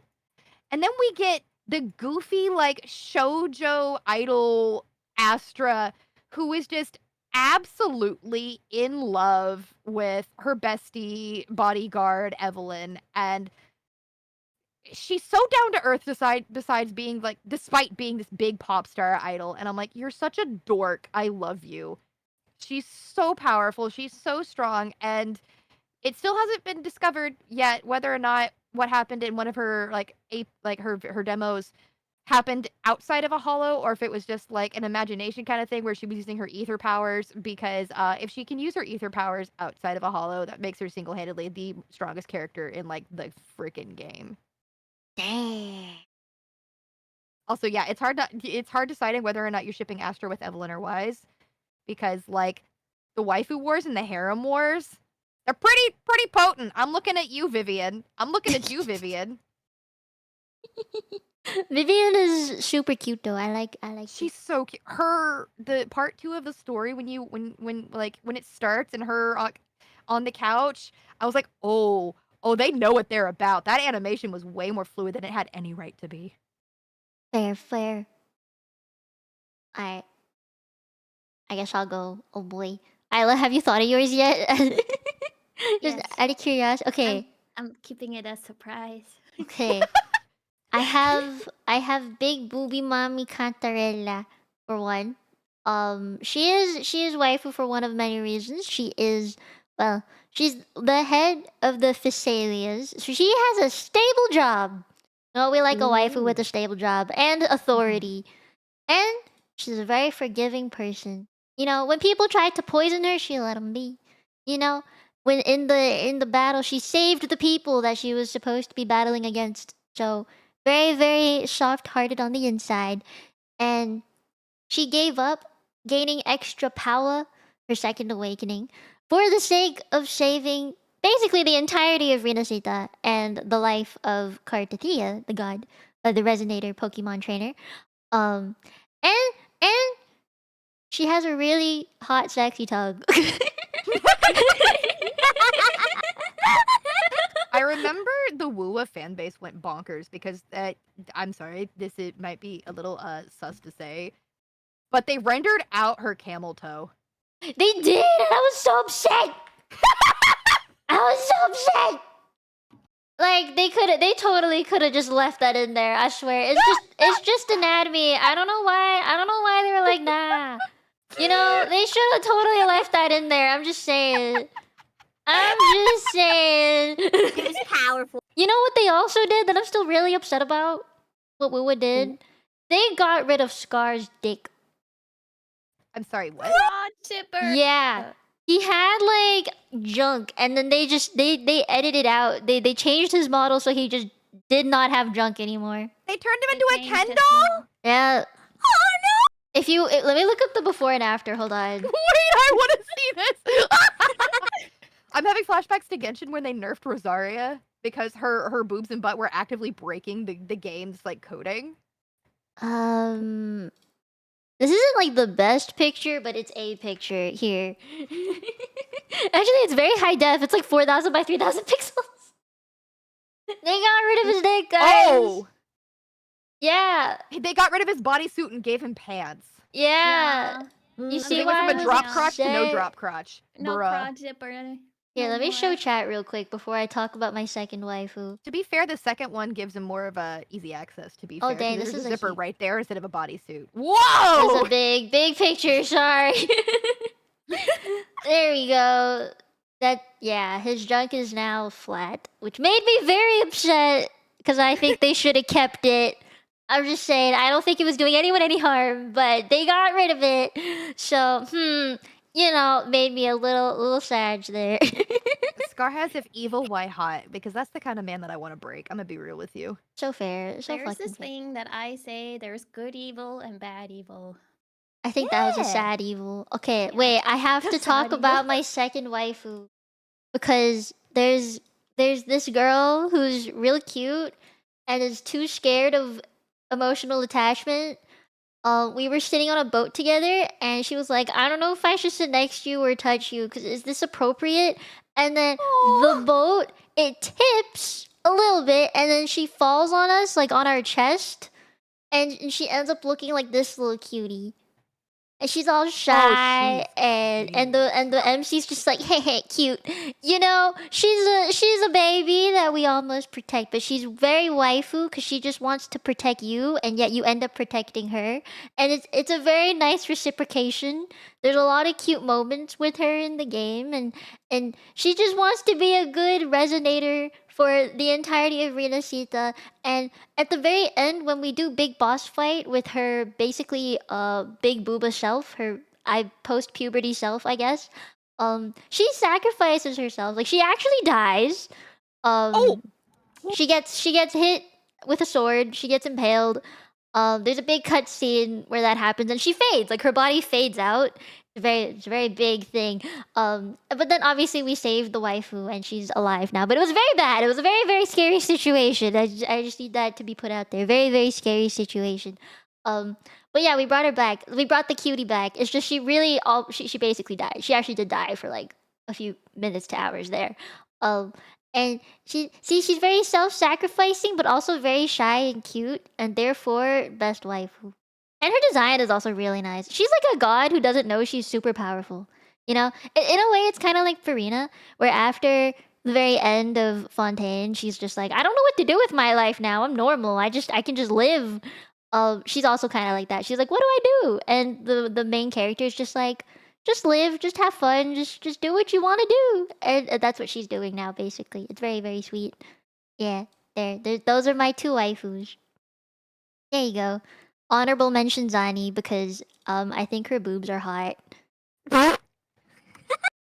Yeah. Zani just looks tired, and Valid. I want to give her a coffee and a smooch. She is like a bodyguard secretary thing. I mean, she works 24/7. But like, look at these boobies. She like strips during her alt. She's normally wearing the office jacket and then she strips during the alt, and therefore she I has had like no no idea sleeves. She reminds me of Strips during Noi the from alt. Doro Hedoro. I think I know what you're talking about. Look, powerful woman, bark, woof, bark. Yes, for real, for real. I love Zani's alt. And she has also a very nice, strong personality. But I pick Cantarella, and Cartatia is my waifus. Isla, it's on you now. So, when you said waifu, there's only one character that really comes to my mind, and it's Toma. How's husband? Based! You know what? You get, yeah. He's Yeah. the perfect wife. He cooks, he cleans. He's nice. Yeah, he's like the male wife. Yeah. He's got voting I connections. don't Genshin. think there's too much I have to say about him. It's just the truth. It's the Yeah. truth. Yeah. That's good. That's funny. Thank you. I like was not ready, that. but I appreciate that. Okay, now I have to pull this. Oh god. You got any last words of defense for your waifus before I put the poll up? I feel like all I'm of us pretty could sure- say. Toma just gets bigger and bigger. I feel like all of us can make moderately the same, depending on like what we're like, on how we want to like prospect them. Because a lot of, like, all of us have a dorky uwu, and then we have a powerful baddie. Mm-hmm. That's so true. Yes, even you, Tolma. Even you, Toma. Yeah. Yeah. I was just gonna say, if you don't vote for Doro, she'll probably kill you. So You know, you do have a point there. Cartathea if you want should to still be live, cute. I think. Carthy is adorable. The ears are getting me. Mm-hmm. She's like a little elf. I think Cantarella would poison you though, and you just wouldn't know it until a tentacle decides to tangle you up into a shibari Some looking people are into pose that. and- yeah. Just tentacle shibari for a second, and then you just go out peacefully, right? Yeah. Yeah, what a good way to go. that's a way to go. It's a way to go. I think it's the preferred way to go.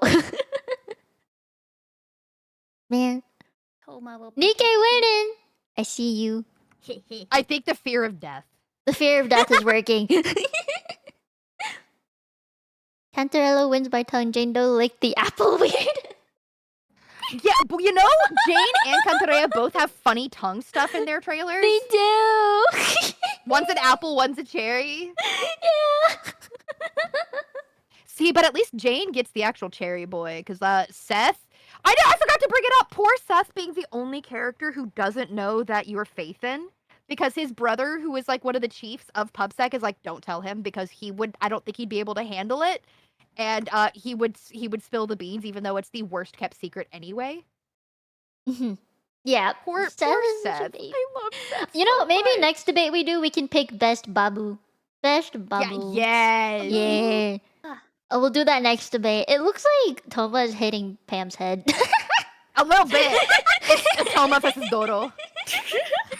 Doro does not feel a thing. Doro's like, you protecting think me. that's doing damage? He's protecting me. I think it shows Nikke be winning this one. I guess we live another day. To That's be a fact. fair, Nikke needs some wins. Yeah, Because Nikke's constantly losing in its own game. it's so Yeah. depressing. It's so depressing. Which is why it wins, but also it needs a win. Everyone's so sad. Mm-hmm. It is. I hope to play it one day for real, for real. I might have to play it horizontal because it's on PC and I'm used to it, but like I'm pretty interested in this deep dark hole in the ground. and Me where they're too. all I'm ready living. to feel Do you like pain. Nier? I've never played Nier. Yeah, similar Oh, vibe to Nier okay. actually in terms of the tone and stuff. I've never played Ooh. Nier, so I don't know. Pain If you want to, Pecky. I can help you. Is Nier like I've been told about Nier a little bit, but I don't know enough about it, I'd say. So Nier specifically, Replica 1.23, all the numbers that I'm not going to spell out because I'm crazy, is the branch off of one of the ending of Drakengard 1 or Dragon Dragoon, which came out like 03. Oh. And so the very first Nier, like Nier Replicant Gestalt, came out, and in America, or like not in the Asian countries, we got Papa Nier instead of Brother Nier because they didn't think that we could handle Brother Nier. It's really good at ripping your heart out and then chewing it back up and giving you hope and then pooping it back out. Nier is very painful but very good. And I actually have a very large Nier tattoo. Ooh. I really like the Nier franchise. Drake and Nier goes really, really hard. Ooh. Yeah, I'll look more into it. I'm curious now. I've been told about Nier by my community a lot, so you They're know. probably telling you about Automata, which is the easiest to digest if you Yeah. don't start with 1.2. Mm-hmm. Oh, I guess this is the yeah. end of the debate. So thank you guys for coming for the debate. But please self promo anything you want before we end the stream. Is there anything you guys want to promo for next week or anything upcoming? Now's the time to do it. I'm checking a time because in 3 minutes, a concert that I'm in goes live. Oh, Oh, nice! oh, May I Pachi post the pachi. link? Yes, go for it. Go for Okay. it. I like to polite you. You're giving a self promo, but I still want to ask. There's like So 100 and almost 60 people in the stream right now. If you're gonna promo anything, you should do it now. But I am featured as 2 letters in Rain VT's Alphabet Soup Extravaganza Concert Spectacular. It's including Komiyama Ambrose, Shikishimiya Ono, Cookie Box Brie, Catnaps, Non Anon, Utano Pandora. Like, there's a bunch of Umikyoku, for those who are familiar. And we are all going to be doing this big self-rendered concert, like, set up by Rain to celebrate a release of an album. I'm also going to be Mia, I think. Are you in the Repo collab Monday too? Yes. Yay! So we'll both be playing Repo again Heck Monday. yeah! Heck yeah! I'm so excited. Hey. And then I'll be in Ida's mental health awareness concert at the end of the month.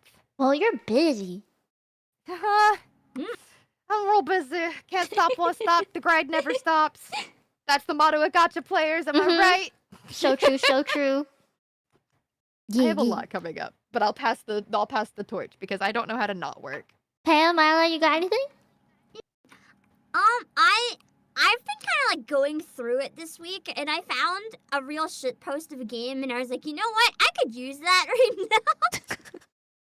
So I have no idea what this is, other than the like it looked really cursed. So I'm gonna. Be Oh my playing, god! This. Oh my god. In about an hour. It's a weird mascot game. I literally don't know anything about it other than the mascot's a finger that's like really angry, like a severed finger. Yeah. What are you playing? It's Promise Mascot Agency. It looked really cursed. I'll be there in an hour. I'll be there too. It said it. The reviews when I was looking at them on Steam, it was like a great distraction for if you're having a bad week, and I was like, damn, that's perfect. I thought that was a chinchilla at first. That's a finger? That's crazy. That's crazy, bruh. It's apparently surprisingly like 13 hours or something, so we're not gonna finish it. But I figured for like 3 hours, I'm just gonna mess around with it, and then after that, not me, but because the game gave me a copyright strike, which is rather unfortunate. But someone who sounds exactly like me, and I'll probably share it, will be doing the Reverse 1999 event, so you can Nice. find that. Isla, what you got? More Just got Genshin? back from my break. Oh. So, there's nothing especially crazy going on, but I'll be playing more gacha games next week. Yay! At least. There's the Genshin event going on where you run a theme park, which is pretty fun. Wait, what? Yeah, you run a Oh, theme okay, park. we're playing that. Yeah, definitely do the event. You only have like 8 days left, so Oh my gosh. yeah, do the event. Do the event when you Okay, can. okay. Yes, I'll be doing that. Try Nikki. Maybe. Maybe. Yeah. That's it? Besides that, nothing too crazy this coming week, at least. Only. As for me, well, we have the repo thing on Monday.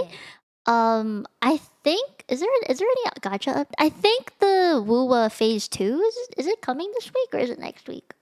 Oh, there's a big Star Rail drop next week. I feel like the Woo is there a Star Rail drop next week? Yeah, because the high scene drops next week. Oh. So that should be the next like actual like story drop because Hoyo goes Genshin Zenless Star Rail? No. Yes, because Hugo just dropped. So yeah, so unless I wait, it might be Genshin next. Hang on. Now I have to look. I'm pretty sure it's highest scene in a few days. Oh yeah, I was right. Phase 2 is May 22nd, so I'm gonna be playing Wuwa next week for sure and pulling for Rachia again and Brand probably. So more pulling streams next week, testing that gacha look, baby. Heck yeah. So those are the 2 big things happening next week, and then I actually have a thing next month which I wanted to talk about. I organized a multilingual repo collab with some people. Ooh. I managed to get a Norwegian speaker. Hey. And I got an Italian speaker, and I got some Asian languages. We got Korean, and me, I speak Cantonese. We got Mandarin and Japanese, and yeah, very very diverse people to do this collab with. And if it goes well, I'll probably hold another one. And between now and next month, like probably before Offkai, I'd like to do another debate. If you guys are down to do another debate. I'd Yeah. be down. Yeah, or maybe even after Offkai, because timing is a bitch. But Yeah, yeah, Offkai's gonna be a little spicy. I think after Offkai might be better just because timing. But yeah, those are my plans, and I hope you guys had fun today. I'm sorry I went overtime by like a lot, as I was not expecting to go for this long, but we are yappers, so hey. Always love yapping. Yeah. Mhm. But thank you guys for being here today. I appreciate it. Thank you for inviting. Yeah. Thank you. Alright. Say bye to chat. I'll just end the stream. Bye. Bye. Have fun. Thank you, support guys. Mia. Support Pam. Support Ayla. Yeah, go and subscribe to everybody. Yeah. Make sure I have all of your links in the description below. So make sure you go and click those. Okay, support all the wonderful gacha people here. And I'll see you guys later. Bye guys. Bye. Bye chat. Bye chat. Bye. Bye. Eh.